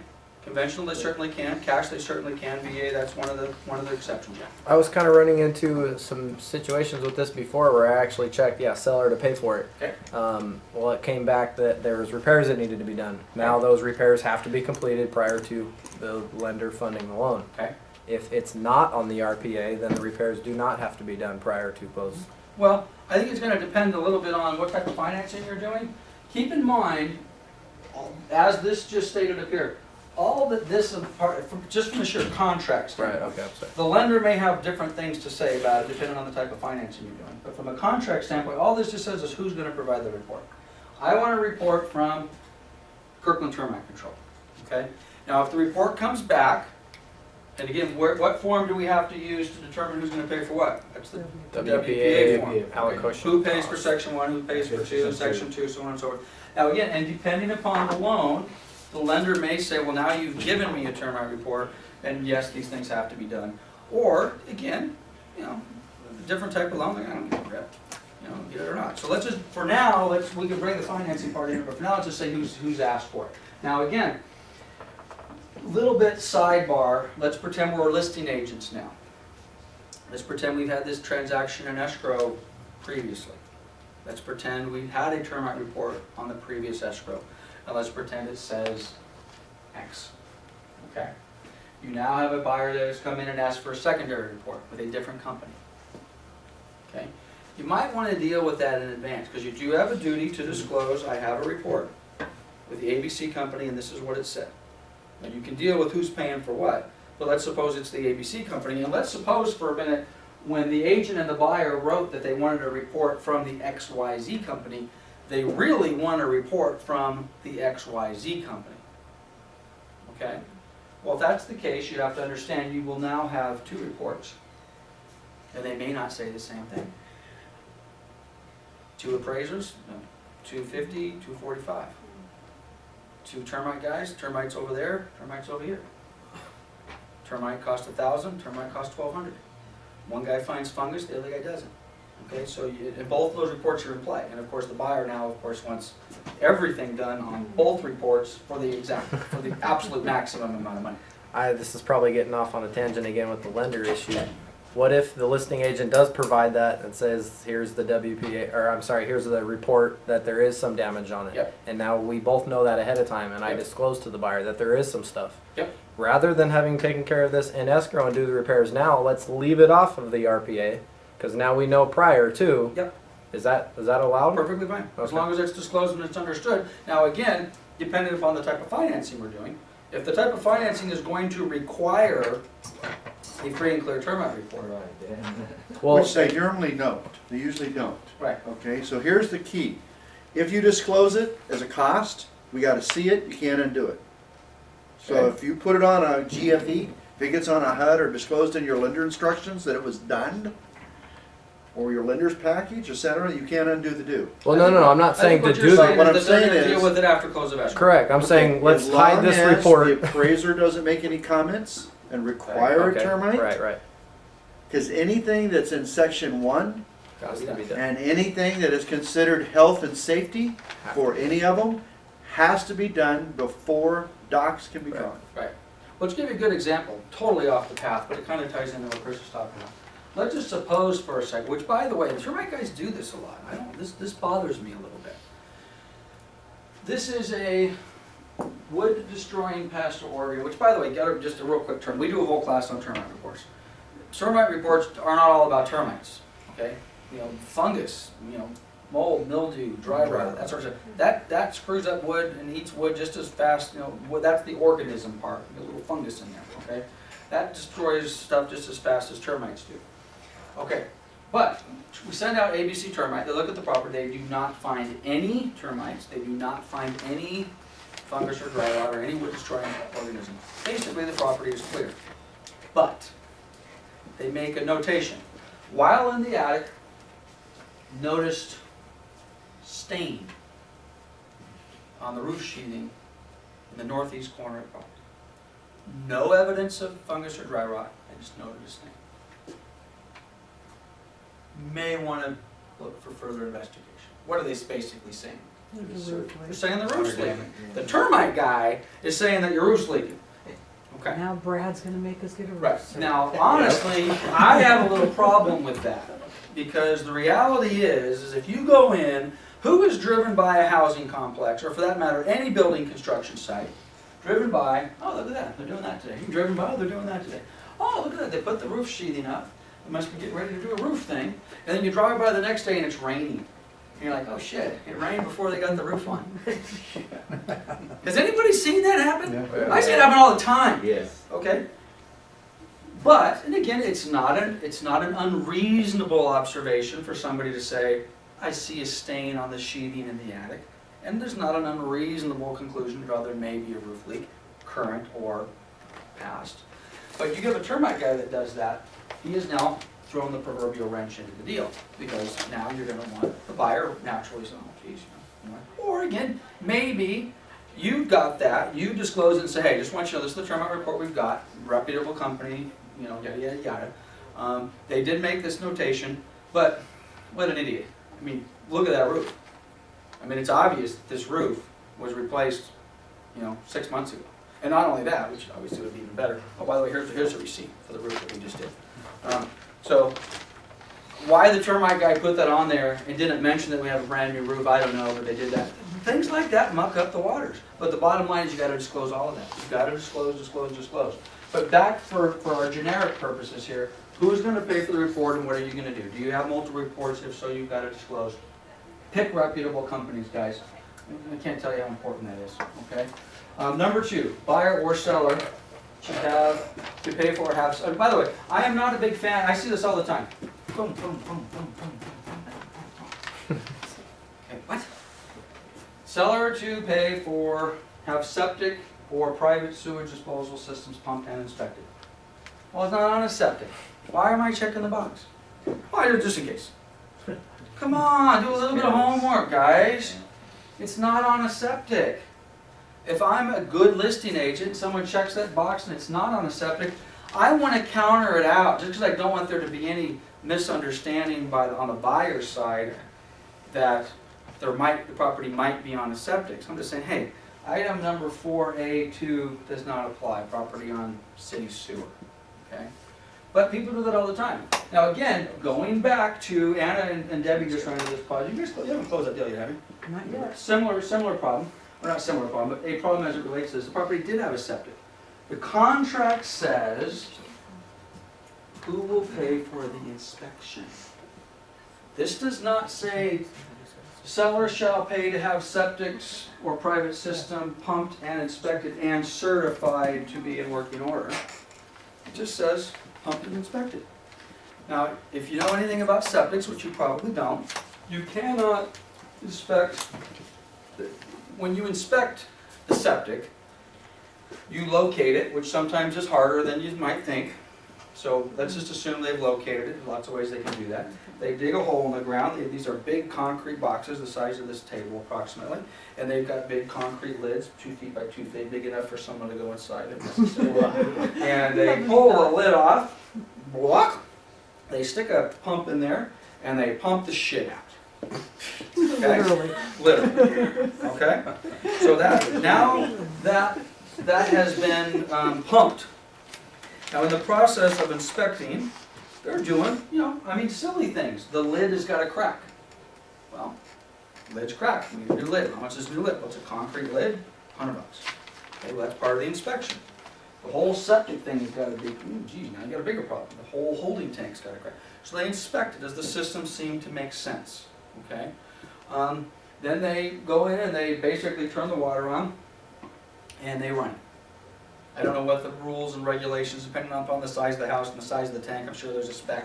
But they basically run it, and right after they pump the crap out, they got about to wait an hour or so they get their lawn chair out and they pull out the peanut butter and jelly sandwich. Oh, yeah. They have lunch, and they watch, and they watch, and they watch, and they watch. And in theory, they let the tank not fill up, but they attempt to fill up the tank with fresh water from the turn on the sink and turn on the bathtub. And this is the deal.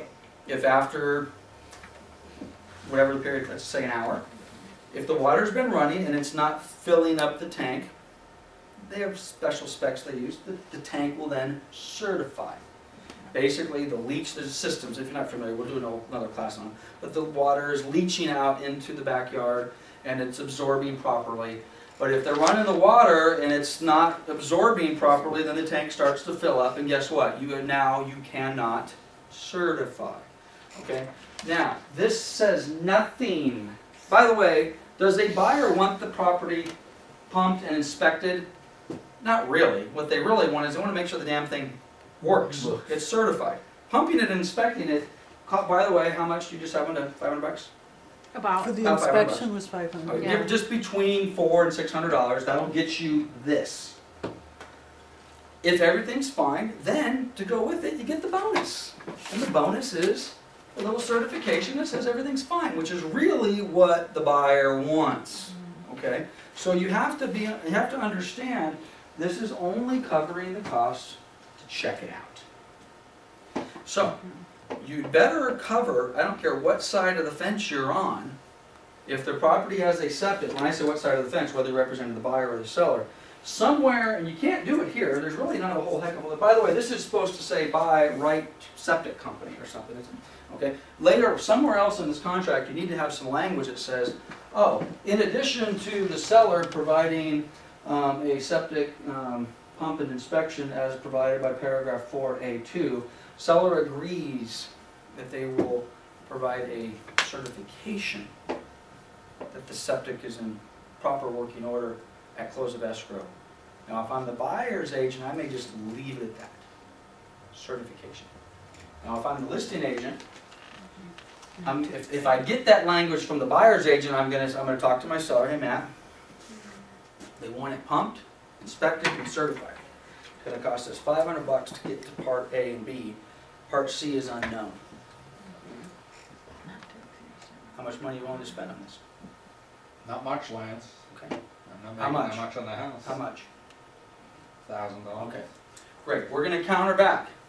Seller agrees to pay to have property sewage system pumped, inspected, and certified at a cost not to exceed $1,000. $1,000. At least I protected my seller. He knows this is not going to cost him more than $1,000. Now, do I still potentially have a problem in my transaction? Potentially. We have an unknown problem. Let's go back let's time out here for a minute. When I'm the listing agent and I list a property, one of the very first things, prior to finding a buyer, hey guys, let's get a termite report. What? Yeah, let's get a termite report. How much is it? $50. Do I have to pay for it? Yes. Yes, I need $50. I'd like to have them out here in the next couple of days. Is that okay? Why do we have to do it now? They might not even ask for it. And you're right. They may not even ask for it, and it's going to cost you $50 because most people do ask for it.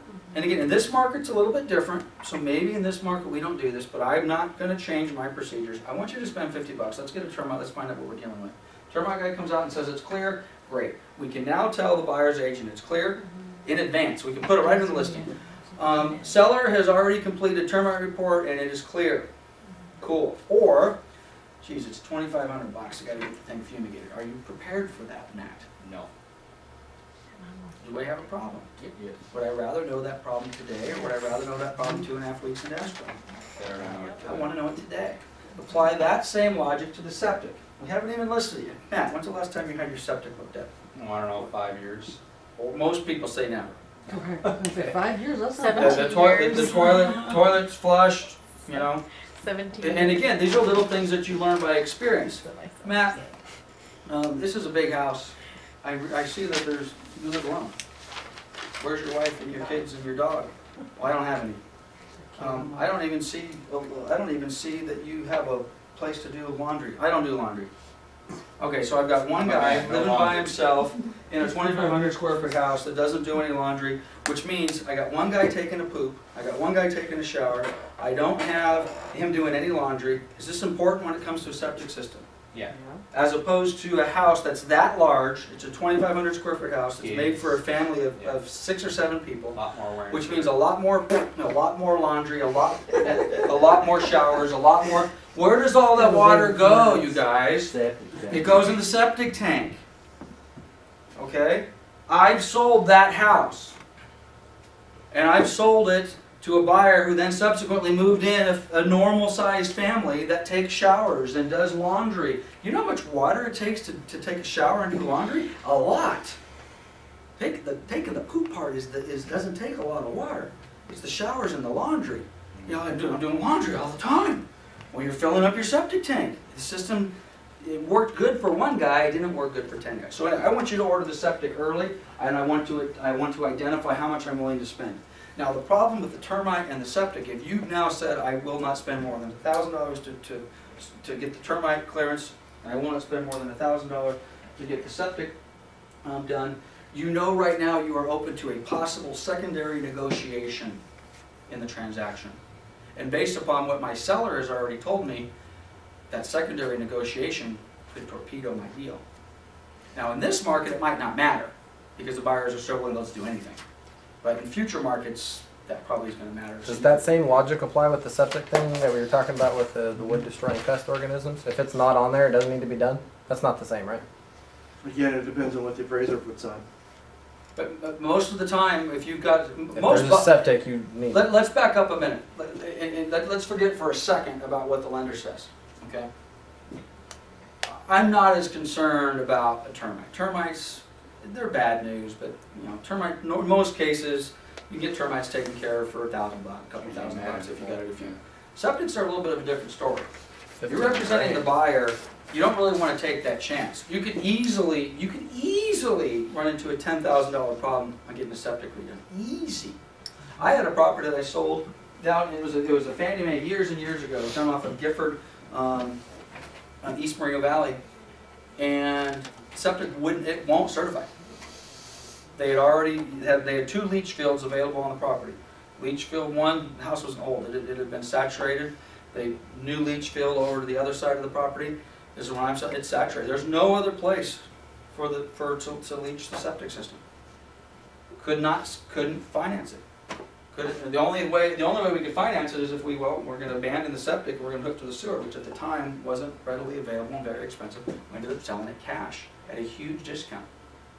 And whoever bought that house, every 4 months or 3 months, whatever, had to go out and pump it. Okay? You know, by the way, if you do find a listing and you turn to somebody and oh yeah, I've got a septic. When's the last time you have it pumped? Well, I have it pumped every 3 months. Ding, ding, ding, ding, ding, ding, ding, ding. Well, why exactly do you have it pumped every 3 months? Oh, because about every 3 months it starts to, the bathtub starts to fill up with shit. I'm like, oh, your septic is not working properly. Oh yeah, they told me that. They've been told me for the last 5 years. I need to get a new tank or a new leach line. But it's just cheaper to get it pumped. You'd be amazed how many people do that. And people come out and pump the septic every 3 months. Okay. All right, so we're going to get that done. Same exact story on the well. You have a well, I see. Yes, you do. How much did you guys have a well on your property? Debbie? Yes. Yes. How much did it cost to have it looked at? 500. No, 500 bucks. 350. $350. That's cheap. Did it pass? Yes. Okay, it passed. Same, Matt. When's the last time you had your well looked at? Never. It's assuming it's going to cost $350, $500 to get it looked at, reported on, inspected. Are you okay with that? Yeah. Okay. What if it doesn't pass? How much money are you willing to spend? $1,000. Okay. So again, same exact language on the septic that we put in with the well. If you never sold a house with the well, I'll give you the 60-second rule. When they go out and they inspect it, what are they looking for, Anna? A couple things they're looking for. The inspector says, Well, if it's on an electric pump or not. okay, we're going to inspect the pump. Does the pump work? Remember there's a pump and it pumps water out and it puts it in a tank. Okay, so that's not what I'm looking for. What are they looking for? Gallons per hour. Gallons per hour, flow. Gallons per minute. Flow. They're going to take a look at the house. They're going to say an average family of, this should support a family of 6 people.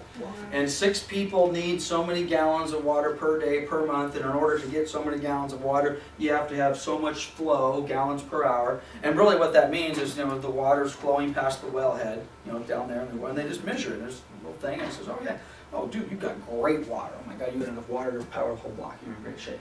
Or, it's been kind of dry the last few years.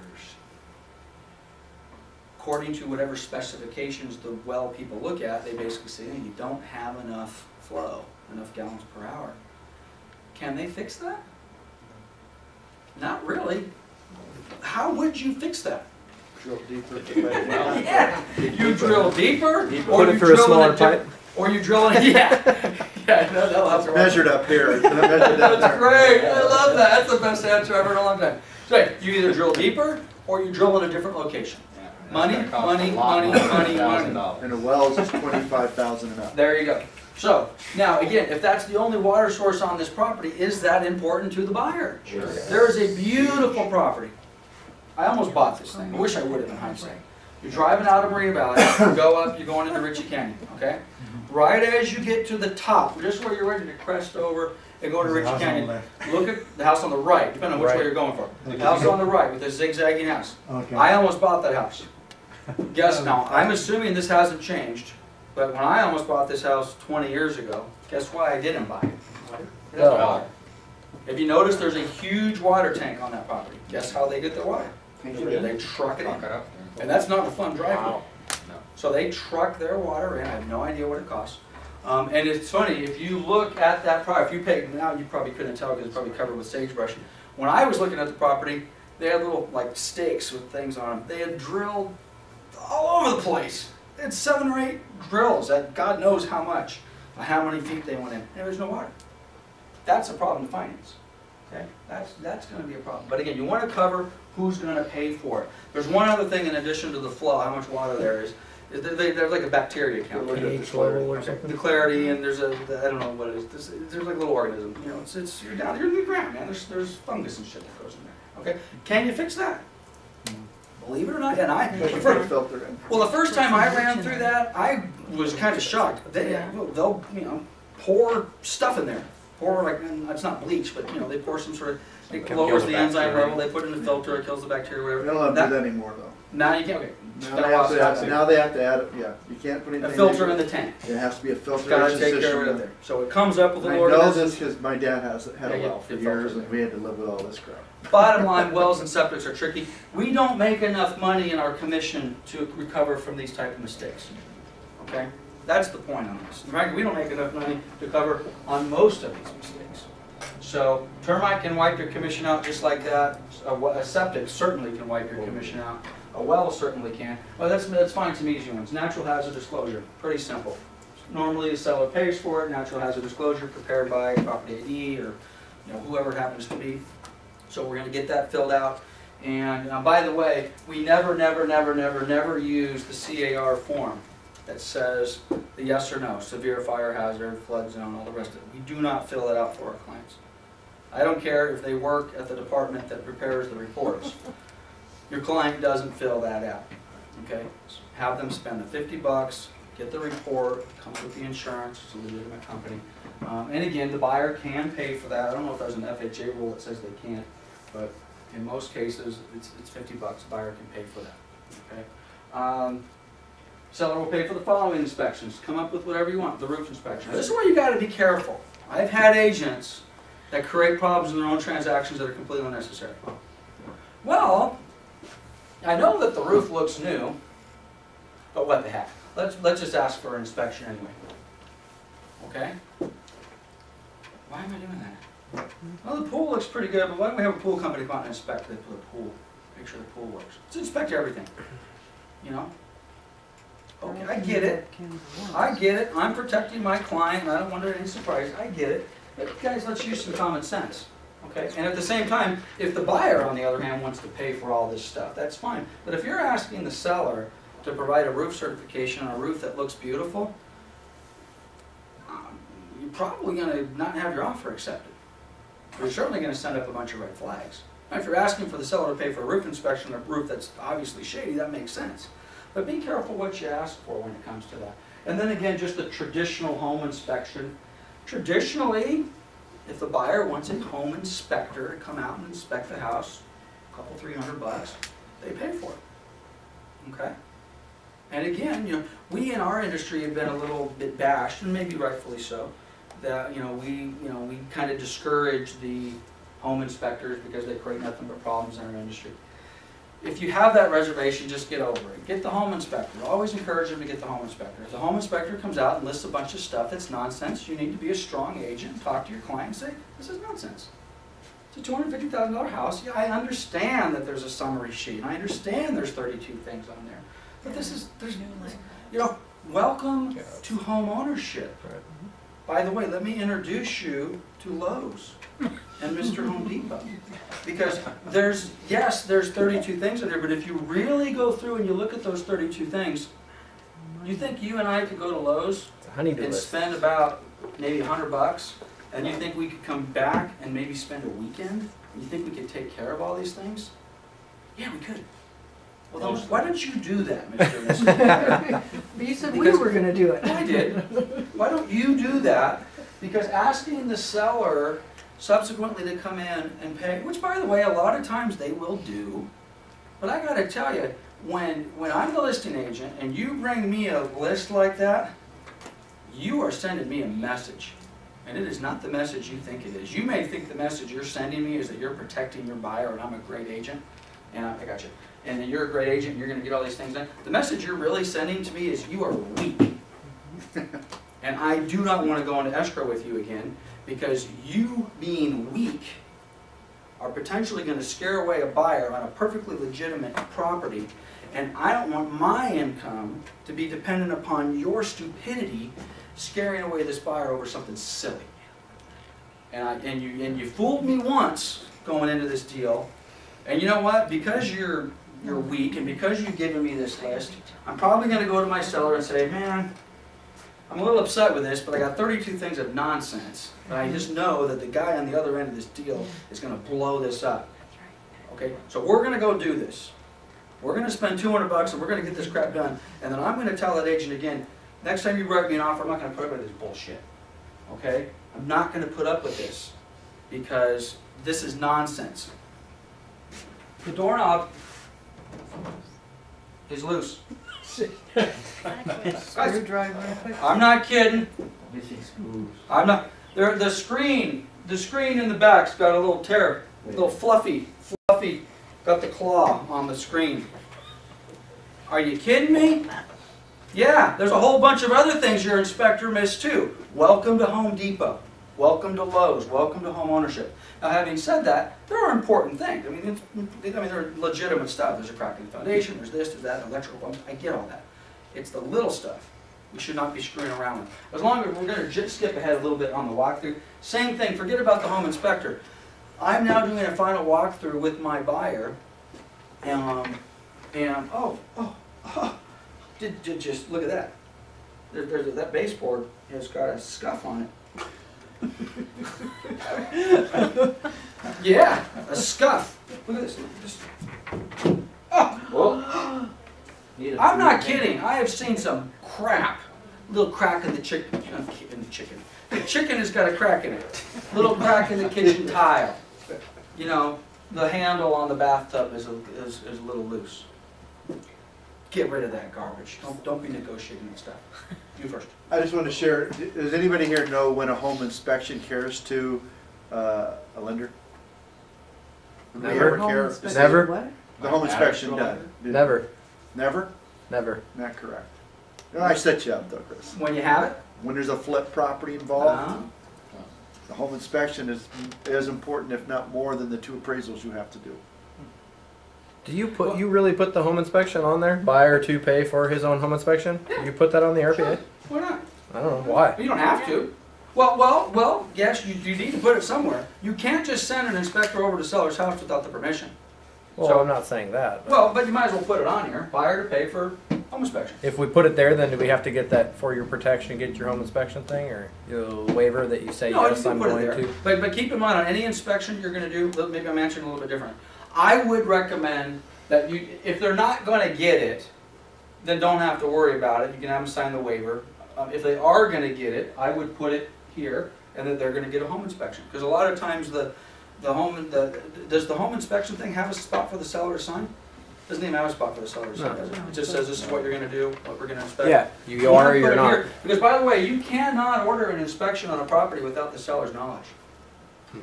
One way to get there, I mean, let's take it to this. Let's give you this one. The buyer wants the city to come out.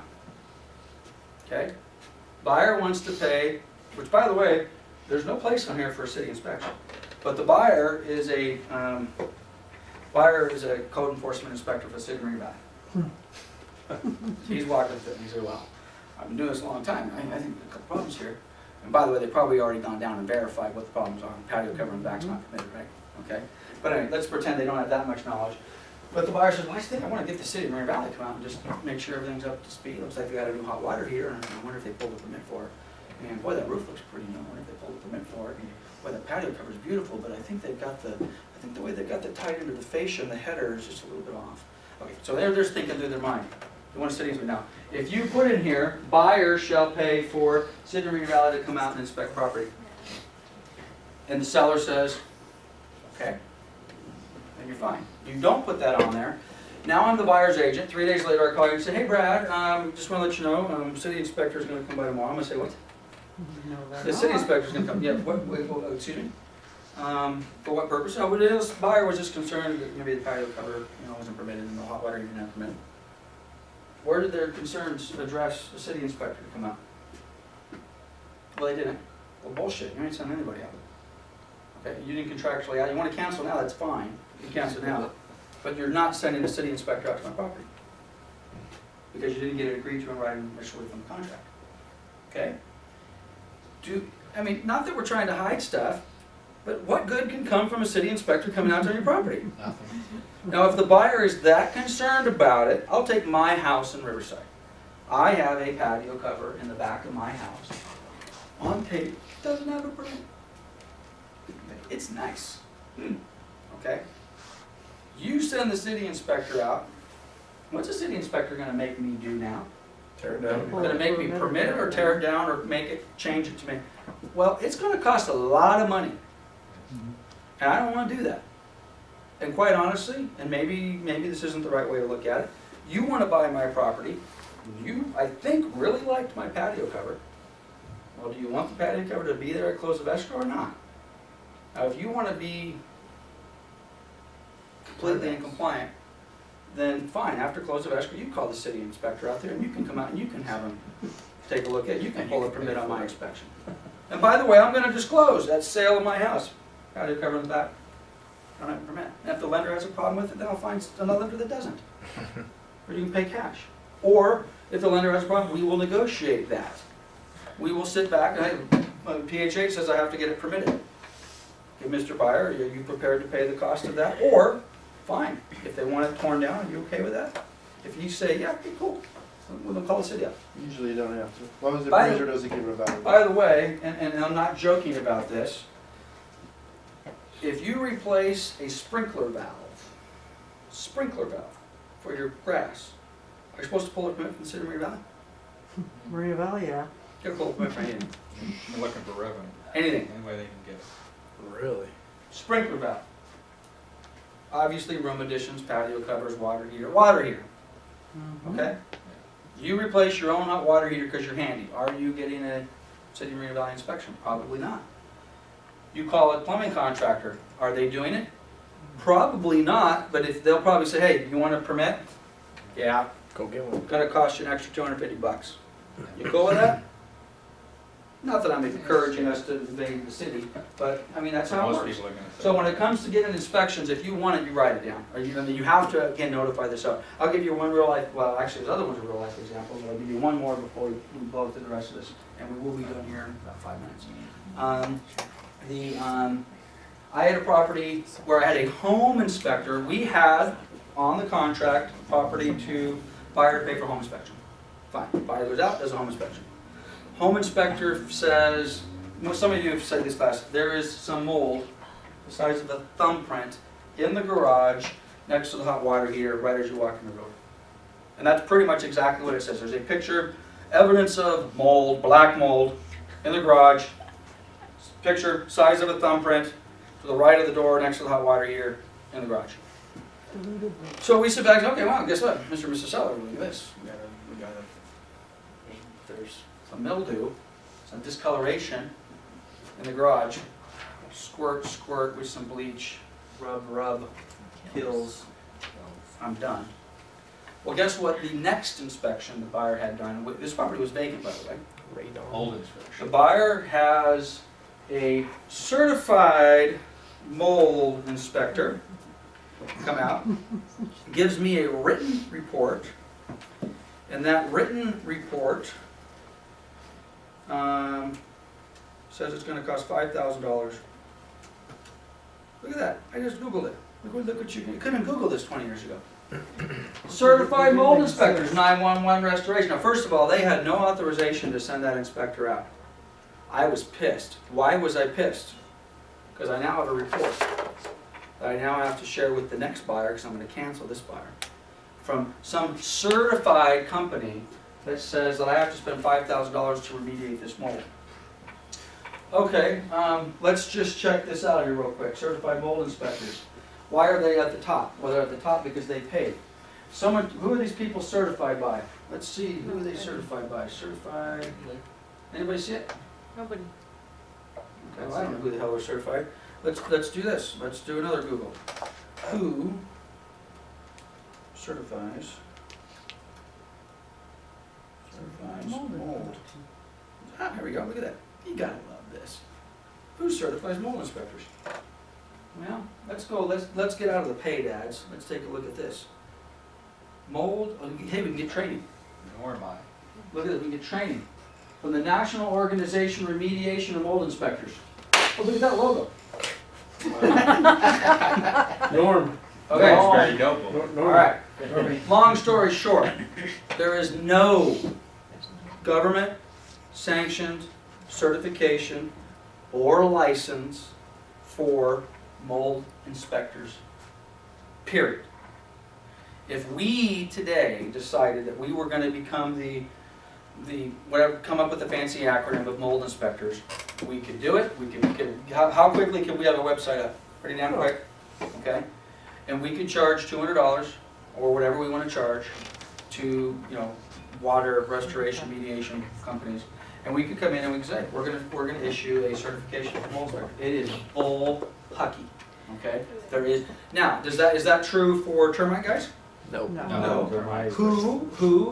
If you have a problem with a termite report, who do you go to? Go to the Structural Pest Control Board, Sacramento. State of California, Sacramento. Most of these other things require some sort of contractor's license. If you have a problem, you go to the Contractor Licensing Board, State of California. Now I get an inspection that says it's going to cost $5,000 to remediate my mold. If I have a problem, who do I go to? I go to, what was the name of that guy? Do I go to Norm? Normie? I go to Normie. So, I say Normie. California wasn't even Norm one of the just give states me that nicknames? so do you No, really what have are to you gonna disclose do? it? Does the seller really have to disclose it then if they got the thing that said $5,000? Who? Well, in this world, you better, because everybody's freaked out that they're going to die of mold inhalation. Are we gonna say mold though? Turn into a walker. Well, it depends on the who does say situation. mold. This is the deal right now. The transfer, which we're going to get to the transfer disclosure statement in another class on another day. Transfer disclosure statement changed a few years ago, and what it changed to is we added one word, QRST. Added one word to the transfer disclosure statement. And who remembers problems with radon? Who remembers problems with, did I pass it? Yeah, tedious. Who remembers problems with radon? Anybody? Asbestos? Anything like that? I'm looking down so I don't see any answer. Okay, well, help me out. I'm almost there. Search. I know. I need training on how to use the darn. He likes to do things the hard way. I do. Well, see, I don't do this stuff every day. You guys do this stuff every day. You guys are the pros. I just come up here and pretend like I know what I'm doing. Okay, transfer disclosure statement, top of page 2, right? Are you ready? A drum roll, please. Seller, are you aware of any of the following? Substances, materials, products which may be environmental hazards included but not limited to asbestos. When did asbestos become known as a big problem? 30 years ago? Okay. 30 years ago we were freaking out. We had probably a whole bunch of forms. Actually, we probably didn't have a whole bunch of forms. But we have now relegated the asbestos problem to one word on a form. I'm Okay? not aware of it. Formaldehyde, radon gas. Depending on where you live, has radon gas been a problem? It's not so much here, basements, you know, Midwest. 20 years ago, radon gas was a problem. We have now relegated the problem to 2 words on one form. Lead-based paint. Lead-based paint a problem?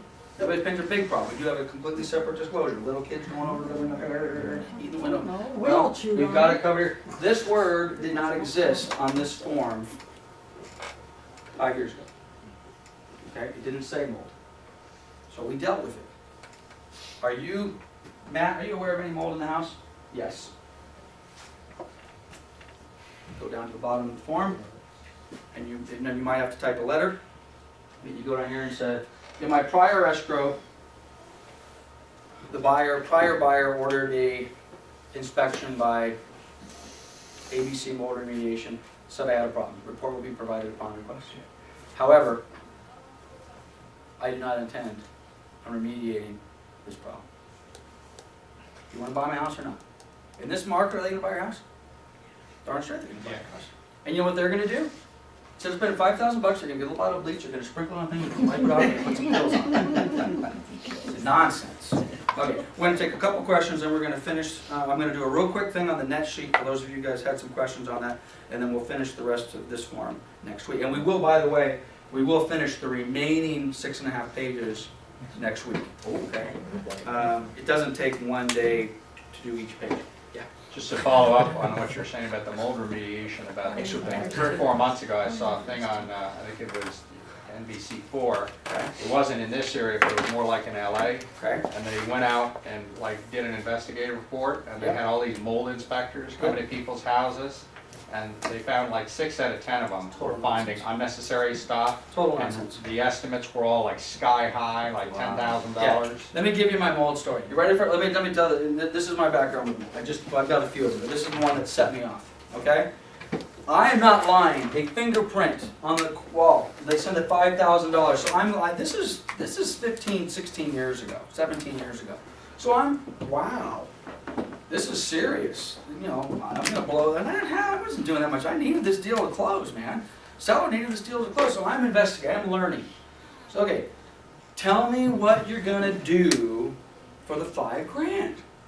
All right, and then after you do it, tell me what we get when you're done. So, well, what's what we're going to do? We're going to come in and we're going to put on our suits, our bubble suits, which, you know, when you just put on a bubble suit, that alone's got to be worth $5,000, right? Those are expensive.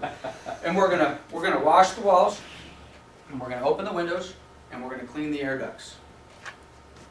All that for Okay. $5,000? Oh, it was the soup. So, okay, so you're gonna clean. Anybody ever had their air ducts cleaned before? Yep. What's it cost to have your air ducts cleaned? $400 or $500? Less than that. Maybe Yeah.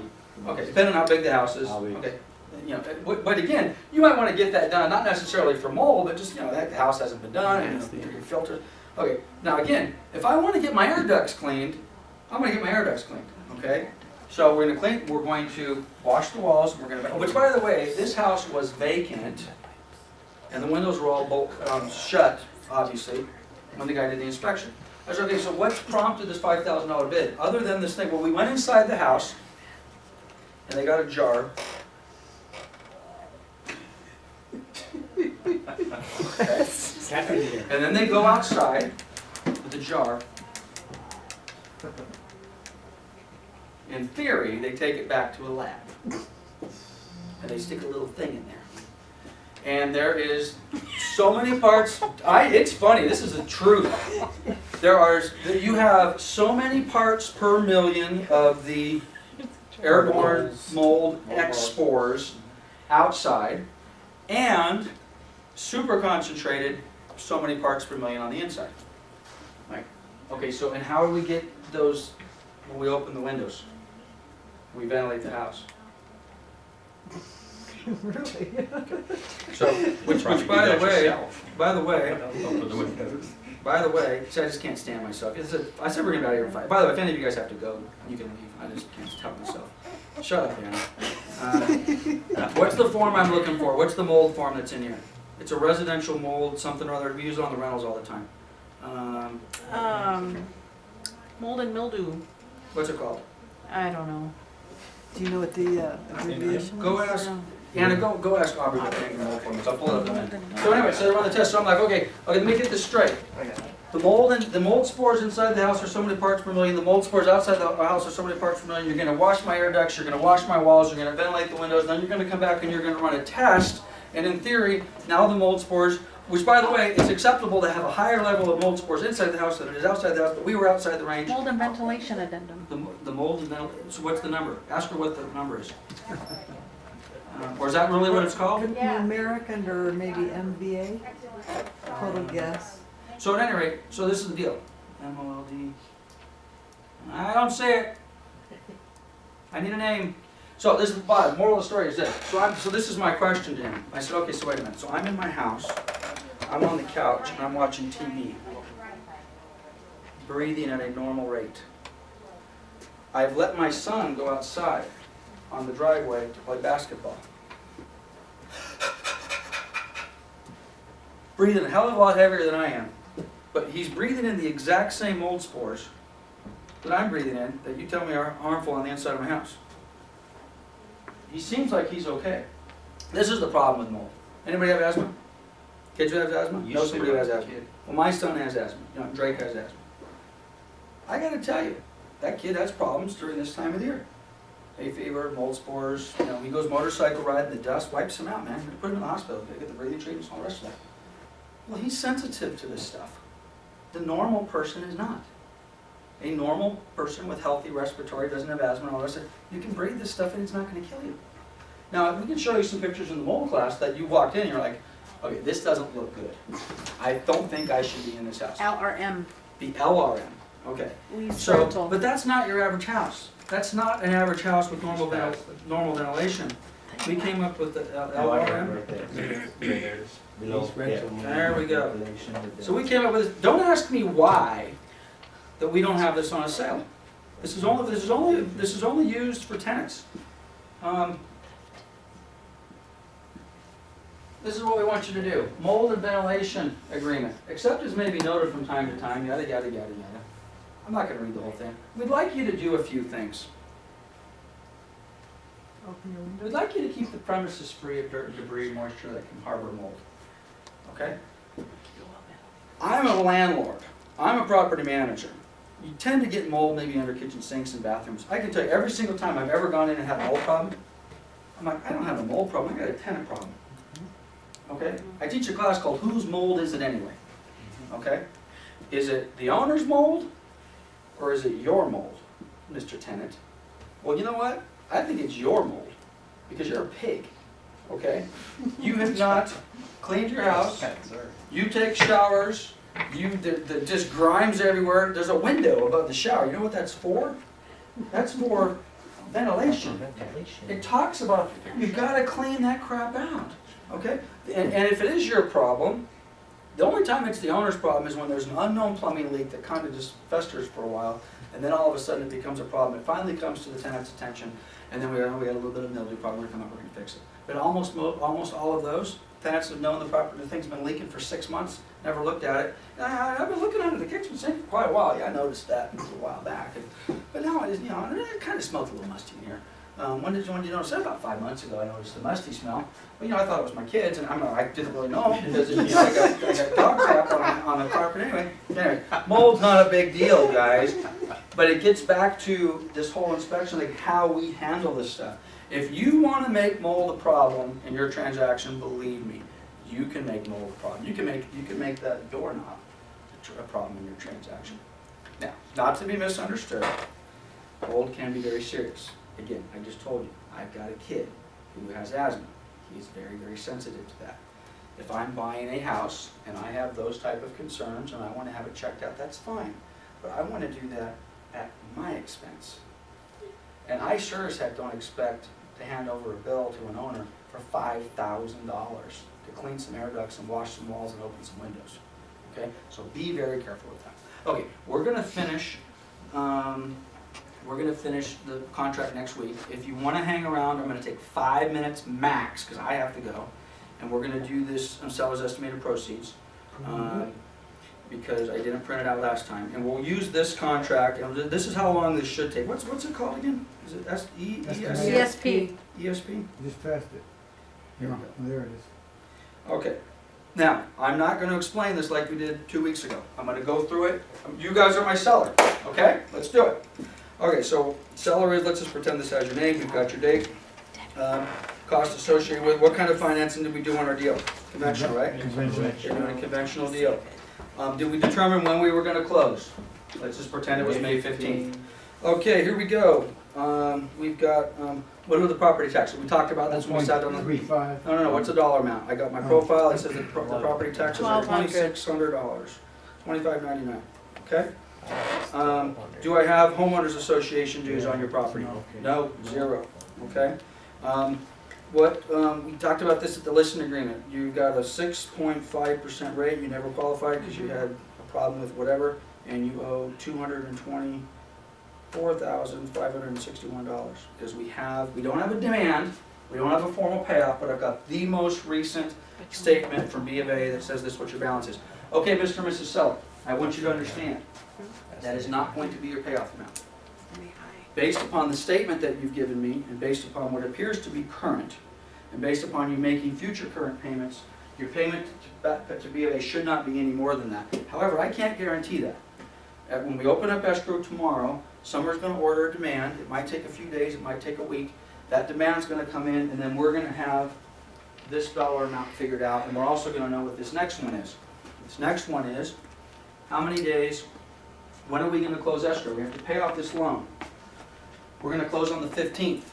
I'm going to put 15 days in here. What this is telling me is this is calculated, the computer did it all by itself. It's calculated 15 days of interest, 1, 2, 3, 4, to the middle of May, or whenever our date is. By the way, that would be wrong. Okay, we'll say we're closing April 15th.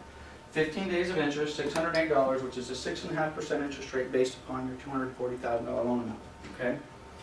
Now, you got to remember, when you make your payments, we talked about this when I took the listing. When you make your house payments, you make your house payments in advance, or do you make them in the rears? You make them in the rears, meaning when you make your April 1 payment, that's coming up here in a couple days, you're not paying for April.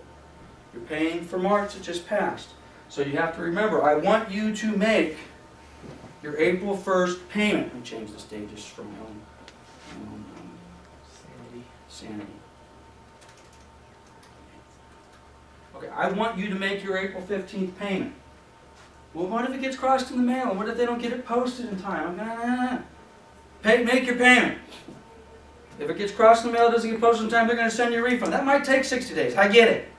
Make your payment. We never tell our clients not to make the payment. Even if in the back of your head you're thinking, I'll make the payment. Okay? And there's some times where I'm thinking, don't make the payment. But I never tell my client not to make the payment because this escrow is going to fall out. They're not going to make the payment, and then they're going to call me. You told me not to make the payment, now I got a late fee. You pay my late fee? I did tell you not to make the payment, didn't I? Oh, and by the way, now I got a ding on my credit because I waited 30 days. How are you going to handle that? Well, how can I unring that bell? I can't unring that bell. Always tell your clients to make the payments. So we're going to have 15, oh, and by the way, if you don't make that payment, now you got 45 days. You have last month's payment plus 15 days for this month. So if you got a really skinny net over here, just so you know. Oh, which by the way, this is not a closing cost. You got to pay this anyway. Whether you sell your house or not, you owe this money. So don't tell me I calculated your closing costs wrong, because this is not a cost to close. This is a cost for you to live in your house. Okay, as is prorated homeowners association dues. Okay, let's suppose you had another loan. Let's say you had a second trustee. Let's just say you got that 7.5%, and that was just for 10 grand for something small you did. And again, same thing. You got 45 days because you didn't make your last month's payment. You've told me you're not going to, by the way. You said, oh, geez, I'm not going to make the April payment. I know you told me to, but I'm not going to. I don't have to pay till April 15th before I get a late fee. And I'm going to talk you out of that, but I can't. So you got 45 days, which consists all of March plus 15 days in April. There's your interest for your first. There's your interest for your second. And now you've got $134,000 in loans. Well, let's assume you don't have a line of credit. You have prepayment penalties on these. Prepayment penalties used to be a big thing in the past. There's so few loans out there with prepayment. I don't even know if they exist anymore. Maybe something, I don't know. But in most cases, you're not going to run into prepayment penalties. Demand and reconveyance. Again, we talked about this in the last class. If you remember, in order to pay off these loans, we need a couple of things. B of A, we're sending you a demand. Tell us how much they owe. They charge for that. $50, $75, $100, $10, I don't know. We also need a reconveyance. After we pay off your $224,000 loan, we need to be able to sign a reconveyance. They charge for that, $10, $15, $100, okay?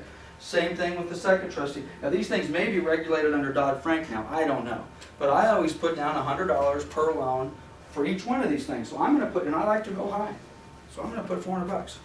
Is that high? Yes, it's high. But I'd rather these be, oh, it's really gonna cost me $4? Yeah, probably not. Could cost you $60. You know, they might be super nice and they might not charge you anything. But that's okay, because if they don't charge you anything, guess what? They're going straight into your pocket, okay? But I want to give you worst case scenario. Other lender fees. Now when we say lender fees, at least on this net sheet, they're not talking about Brad, they're talking about paying these guys off.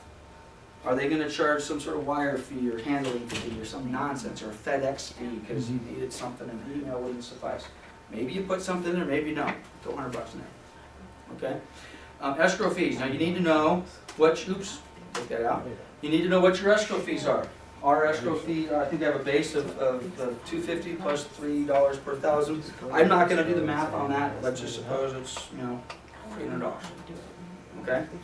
Now again, if you're doing if you use this form, you need to, oops, let me pull this up so you can see it a little bit better.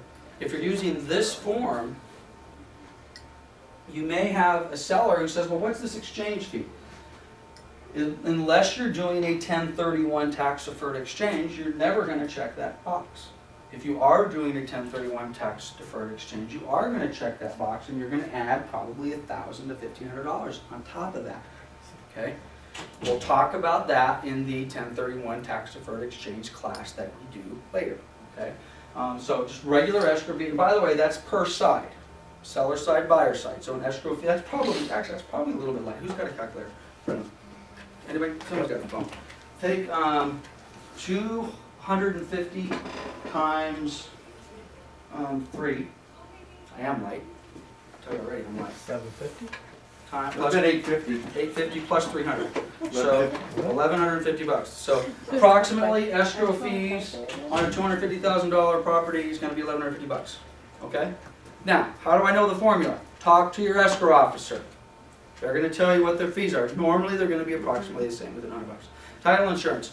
Robert was talking about he's using a thing with lawyers. It's already calculated. Get the book. Go to $250,000. It'll tell you. Let's just suppose it says $1,234. Okay. Notary drawing fees. Sometimes escrow officers charge what I like to refer to as garbage fees. You need to have the grant deed notarized, Mr. and Mrs. Seller. Well, that's $10 a signature. And they have to prepare something. That's $250.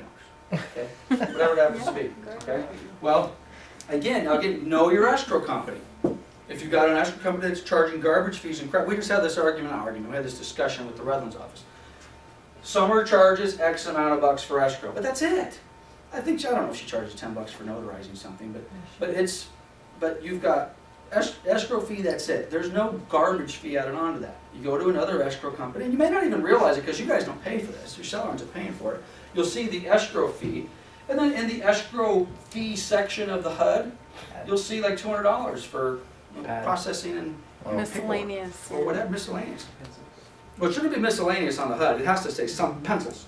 $200 charged the seller for pencils. That's as good as any. They're garbage fees, total crap. So depending on who your escrow officer is, and if you don't have control over it, maybe you want to put in an extra $250. Call it a pad, call it whatever you want. What's the commission going to be? Well, it's going to be 3% to me. Oops. Excuse me, check the wrong box.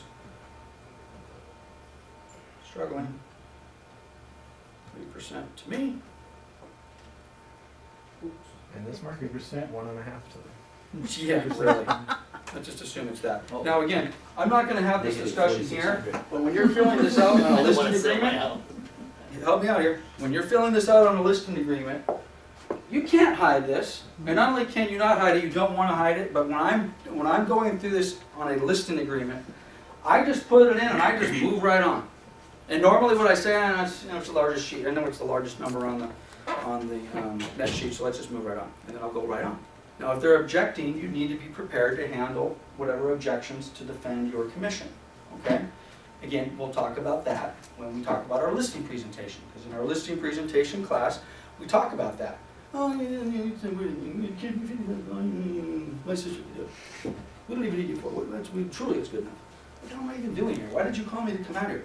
Okay, but you need to be prepared to defend your feet. But also, now when you're filling this out, this is where we scuttle our own deals sometimes, because we're not going to have, we already have a problem. Look at Yeah, this. already Okay, negative. we've got a bad net already, but let's just pretend we got a little bit of money there when this is over. Maybe I need to reduce my loan amount a little bit, okay? But now we're talking about a roof cert, or we're talking about a septic cert, or we're talking about a well cert. Well, that looks like an awful lot of money. You can help with that, can't you? You guys gotta be prepared. Okay, county transfer tax, $1,000, excuse me, $2, excuse me, $1.10 per thousand. County of Riverside. So you punch in your $1.10. Now again, you got to know where you're at. Okay.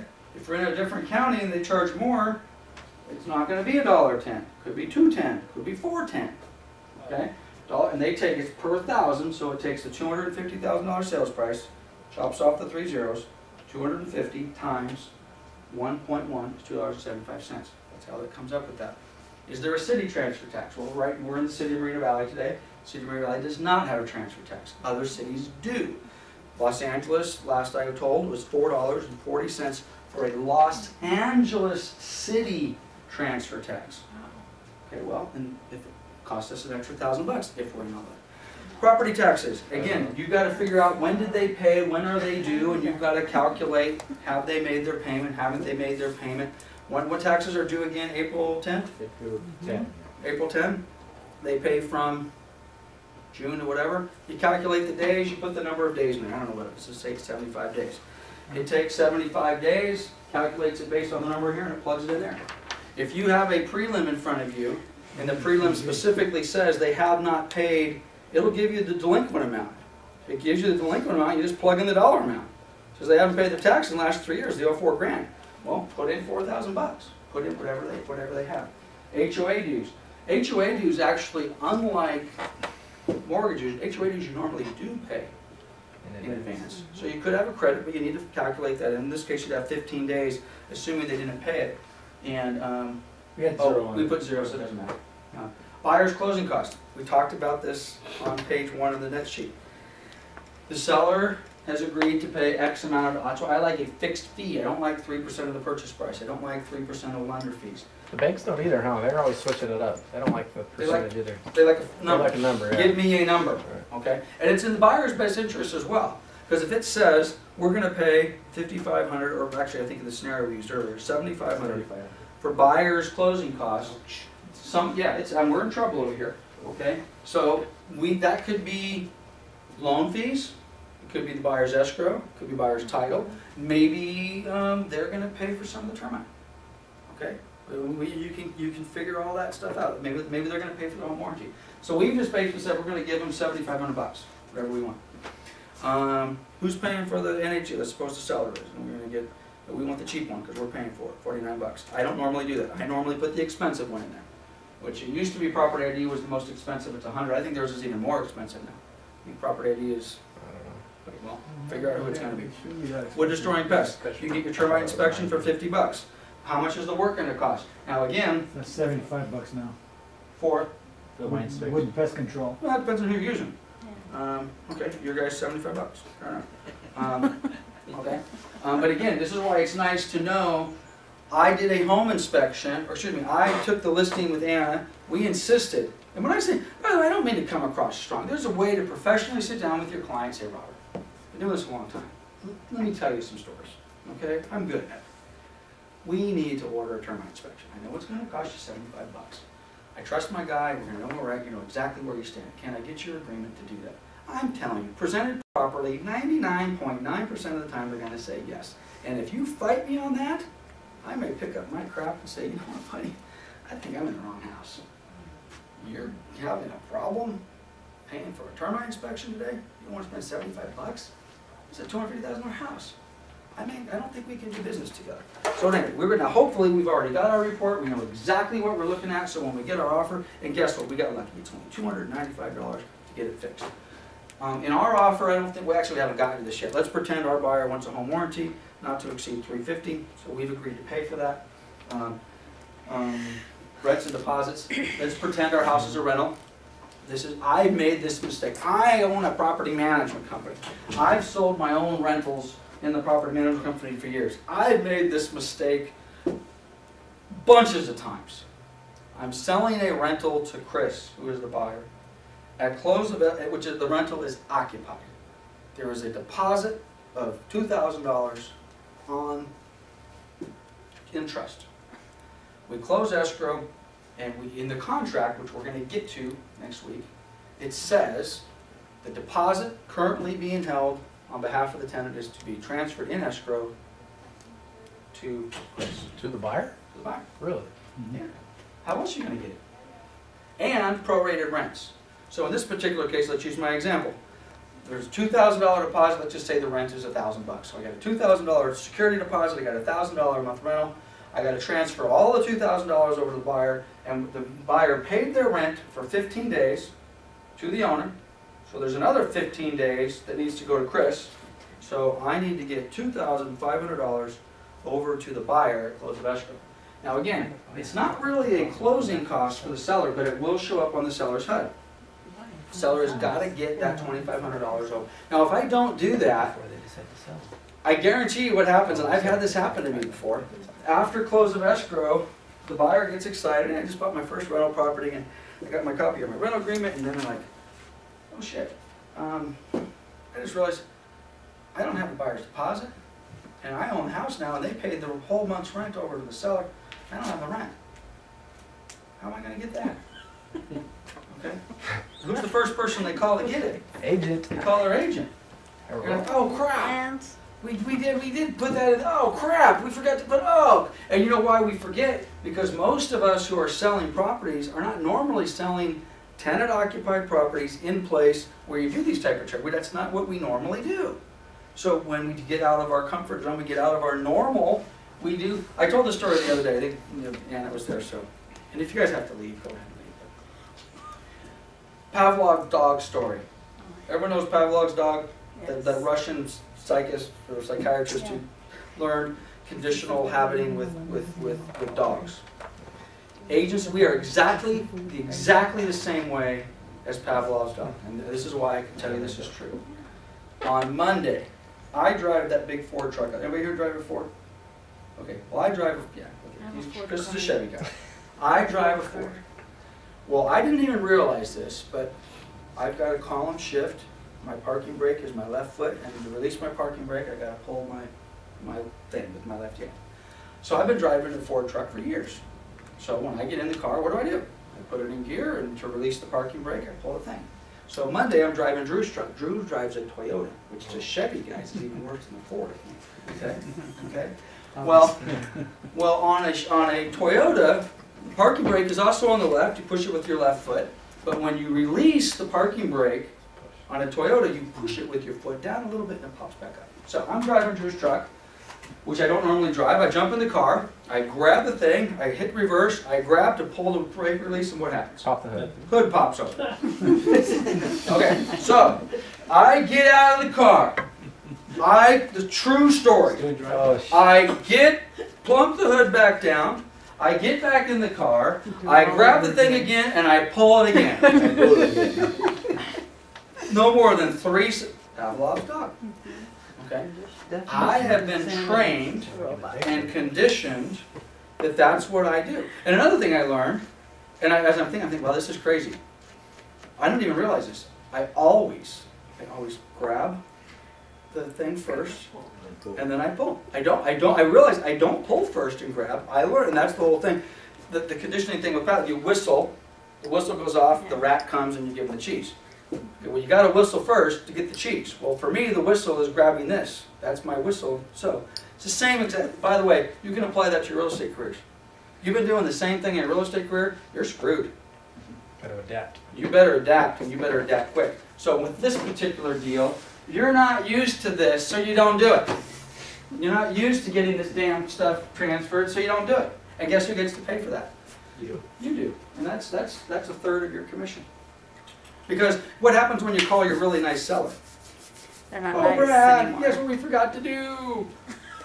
You need to send me $2,500. Yeah. that security deposit and that rent you got. And Brad's like, yeah, I do.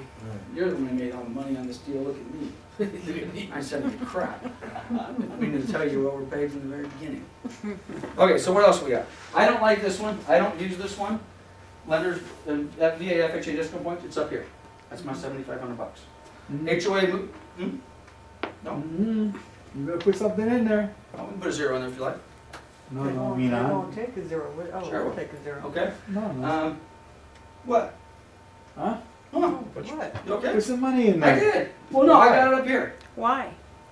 I'm not gonna, well, no, I'm with, I know what you're saying, let's cover it. But in this particular case, no. I don't want any misunderstanding with my story. You are not paying any Just FHA loan card. Now, there may be something that says a discount point, and I'm gonna turn to you and say, it's up here. You guys gotta know what that word means. It's educators. Discount point means you're buying the rate down. Okay. It's nothing to do with standard closing costs. If you put it there, it means that that money must and can only be applied to buying the rate down. Right.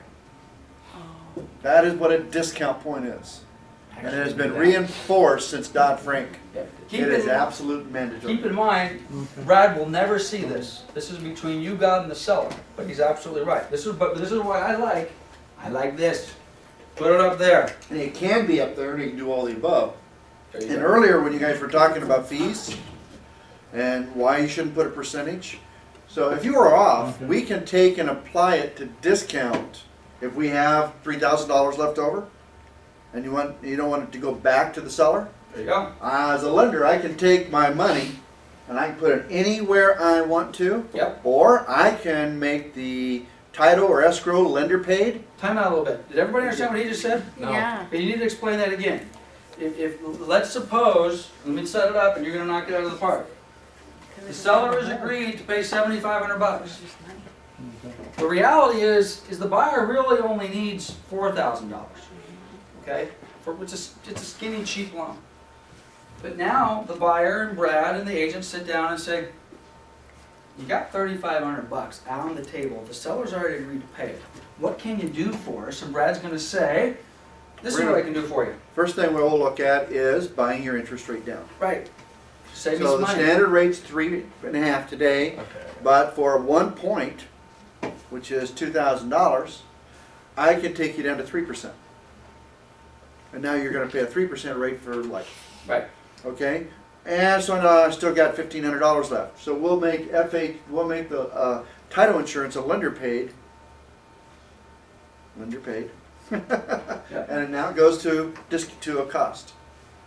So, in other words, the buyer also gets to utilize everything that they've asked for, and they don't leave it on the table, okay? And they get it to their benefit. And it may not truly be a cost, in this case it's a buy down, instead of paying, 3.75, now he gets, 3.578 or whatever. But the it's hell still it is. considered a buyer cost. Buyer cost. On And a the buyer, HUD or GFE or anything else. and they get the benefit of that. Your buyer gets the benefit of that. Okay, Oh, I'm sorry. No, it's And you okay. guys may have talked about this before when you first started this class. Yep. I have a question for more Brett. How beneficial do you think this is compared to a HUD or a GFE that I could go to Summer and say, can give me a seller's net? What do you think the comparison? GFE, you'll never be able to explain to your buyer. The current GFE Because is there's ridiculous. just so much stuff on it. Much easier. we talked about this, and I think I missed that first class, that's Well- why. And that GFE is really, sorry, No. the GFE is really a lender document. Right. By the So way, you really GFE, don't guys, want to get into that. good faith estimate, okay? Okay. You really don't want to Provided get by into this that. Let me take that heat because you're going to open up that proverbial Pandora's box or can Well, of that's what I worms. feel like we're doing with this. Is Um, opening up a whole can of worms of all kinds of You questions may that be, the seller's but going to you gotta ask you remember, and why not. normally, this is seller. Okay, GFEs go to Buyer. buyers. The faith estimate's on the buyer side. This Yeah. is seller This is side. the seller side. So Is the this HUD the is, same thing? there's, huh? Is the HUD No. the same thing? Well, but the it's HUD for could be, the HUD could kind of be both, but you don't want to go to Summer to get your buyer's cost to close. The only thing you I'm would thinking want to seller. get. Okay, well, wait a minute. I'm representing the buyer. Representing the buyer today. I open up escrow.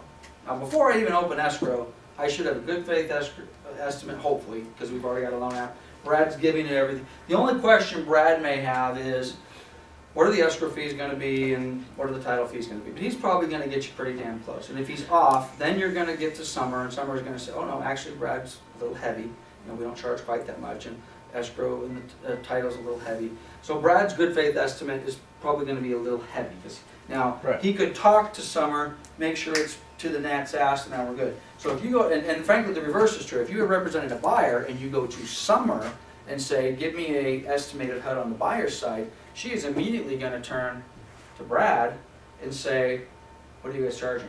'Cause she doesn't know any of that stuff. I'm referring to the seller. This is a Now seller's. we're on the seller side. Okay, let me tell you what I think you should do. First of all, whether you want to use Summer to do this or not, everybody in this room needs to know how to do this. Whether you actually do it or not is a whole other story. Because you may not have the luxury of Summer. You're on a listing appointment, I am the seller, it's 7 o'clock at night, and you just think, because that's the way you've done business, that that's what you're gonna do. And before I say, Chris, dude, I love you, man, I'm ready to go right now. Can you give me a net sheet? I've sold a few houses, I'm pretty familiar with how this works, what are my costs gonna be? Well, now you can do what many agents do. Well, we're going to sell the house for about $250,000. Let's take about 8%. My commission's escrow, that should about cover it. No, I got that. I could do that. In the past, I'm accustomed to having someone give me a seller's net sheet, and I want to know. Okay. Now that may be very few and very far between, but this is the deal. You need to know that. If they start talking about prorated taxes and prorated insurance and demand fees, at a minimum, you might say, wow, technology being what it is, it's been a while since I've done these by hand, but I'll tell you what, let me dust off my piece of paper and let's go through it, Mr. Even if you're doing it on a blank sheet of paper, you should, okay, let me.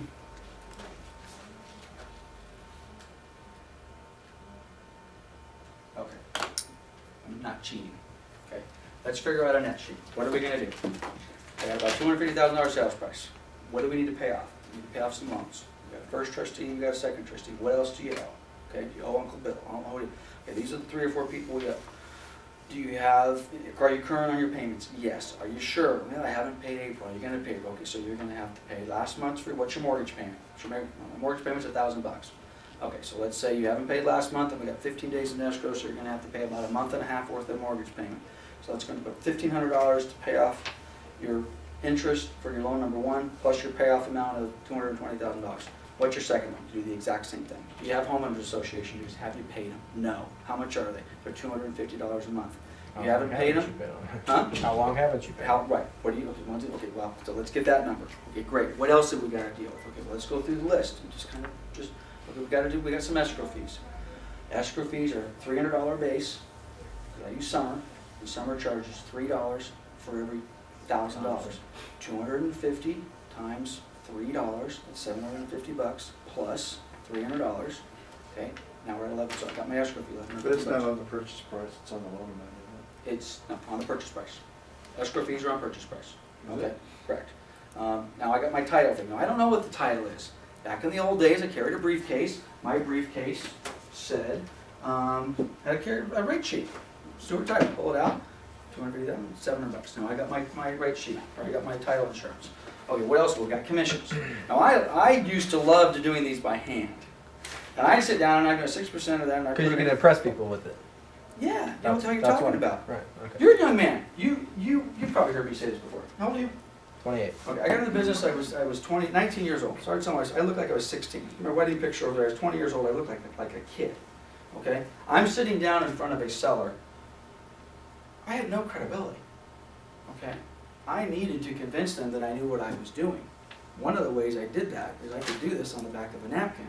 And we went through it, and they'd say, well, geez, you look like a baby, but you seem to know what the hell you're talking about. This is one reason, not to turn this into a commercial for Brad, but let me take 30 seconds and turn this into a commercial for Brad. Whether you guys think Brad is a good loan officer or not, or whether he's, let me rephrase that, whether you think he's a good salesperson or not, because right now, nobody knows whether Brad's a good loan officer. They only know, they're judging him on his sales ability. Has he been able to convince you to give him a loan? Is his demeanor and his approach and all the rest of that worth you giving him the time of day? Okay? You won't know whether he's a good loan officer until you give him an opportunity to prove that. And then you start asking him questions. And he says, whatever he says, and then you make an assessment. And your assessment is the guy either knows what the hell he's talking about, or he's an empty suit, okay? If you think he knows what he's talking about, you will then give him an opportunity to move forward. If you don't, you will move on and you'll say, well, not only can he not sell worth the shit, he doesn't know anything about the business and I'm never going to use him again. Take that, which by the way, Brad knows what the hell he's talking about. All right, so let's go back to my situation. I want to be able to convince my seller that I know what I'm talking about. You guys need to do the same. You need to differentiate yourself from possibly the 3 or 4 other appointments out there. And this is what you are hoping is going to happen. You're hoping that they have interviewed 1 or 2 other agents before they've gotten to you. And you're hoping that they have asked a question to those 1 or 2 other agents and they've gotten a less than convincing answer. Okay, because in this world, there's so much information. Look, we just Googled and found all sorts of stuff on mold certifications. I mean, sellers are smart. Honest to God, I hate to say this, most of the sellers that you're going to run into know more about what's going on than most of the guys in this room right now on certain topics.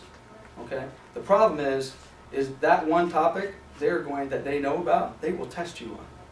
And if you don't know that, you may know everything else about the transaction, but if you blow that one, you're screwed. You're done.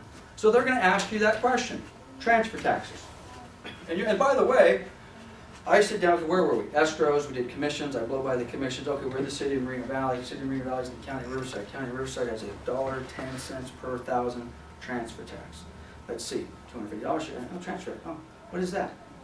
I sat down with 2 others, nobody said anything about transfer tax. Maybe it's a hot button for them.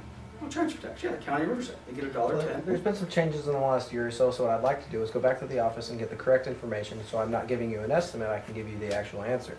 You mean to get the HUD? Yes. That's fine. For whatever the answer, that. Okay, well that might work. That might work. But I'm kind of playing devil's advocate. I see what you're saying. I'm You with do you, need to know but this you stuff. but you may do both. You see, this is where I have no problem at all with you saying exactly what you just said in conjunction with this. Let me give you my HUD. It'll take me 5-10 minutes to figure it out. I'm going to go through my costs. I'm going to calculate it. I'm going to do it. I'm going to give it to you and say, oh, by the way, I tell you what. Summer in our escrow department, she's fantastic. We have this thing called the HUD-1. I won't bore you with the acronym. She's going to take all this. She's going to plug it. She's going to get you a precise number on escrow, on title. And actually, if you give us a couple of days, she can actually order a demand and a payoff for your BFA before we even got the thing sold. Okay? If you allow her to do this, she can order a demand from Bank of America now. That way, when we open escrow a week from now or a month from now, we already have that information. Then she can go back and she can get you the most accurate closing statement, those subject to the information provided, that you're ever going to see. Now, in general, what Summer's going to give you should say you're going to get a little bit more money than what I've said, because I've padded my cost here a little bit. But again, you guys need to know how to do this. If for no other reason, let's suppose you're going through the offer, which I just shut down the screen. If you go through the offer and you explain it to them, they're going to have some questions. There's all sorts of places on the offer. They're going to prorate. When you get to the part of the offer, it says prorated taxes. Do you know how to effectively explain proration of taxes and rents and insurance and mortgage payments? Well, if you know how to fill out a net sheet, you do. Yeah. Okay. So I think you need to be able to do both. Whether this is part of your listing period, and this may be old school. This may be one of those things that in today's world we don't do that. We do what Chris does, and that's fine.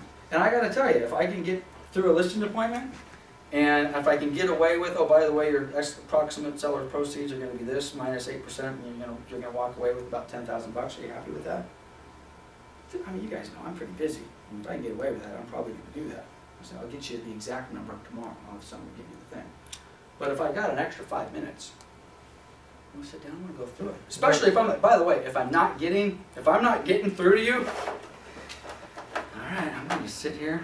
I'm gonna wear your ass down, and I'm gonna pull out this net sheet, and I'm gonna show you what the hell I'm doing. Wow. And then, oh, and by the way, it's also a great closing tool. If you don't have the listing done, and they're like, oh, I'll come back tomorrow. Well, I'll tell you what. Let's do this way. Let's go through the net sheet. I said, I'll tell you what. I know you're not ready to list, but let me just leave this with you. I like to leave it with you, but if you did, why don't you just initial it? You say, if you sign this, then you're going to happen. Try your first little test close. Yep. Try that first little, just right there. Just make sure we do. Okay, try that little test close. Oh, seriously. Oh, just right there. Take this. No way. I'll take it. Yeah, this is the long, No, awkward seriously. silence. No, just right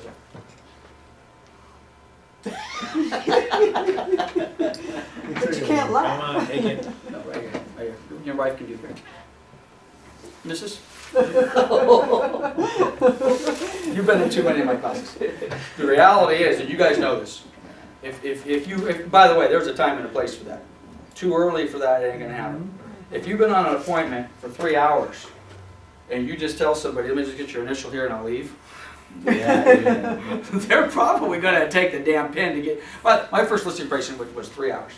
I have no idea what I said, those people were so happy to see me leave. Okay? But the net sheet could be a closing tool. Could be a closing tool. You know, I'm gonna pin a star on you, because you know, you're the first person. Just right here. I tell you, I'm gonna reduce my commission from 6 to 6.5.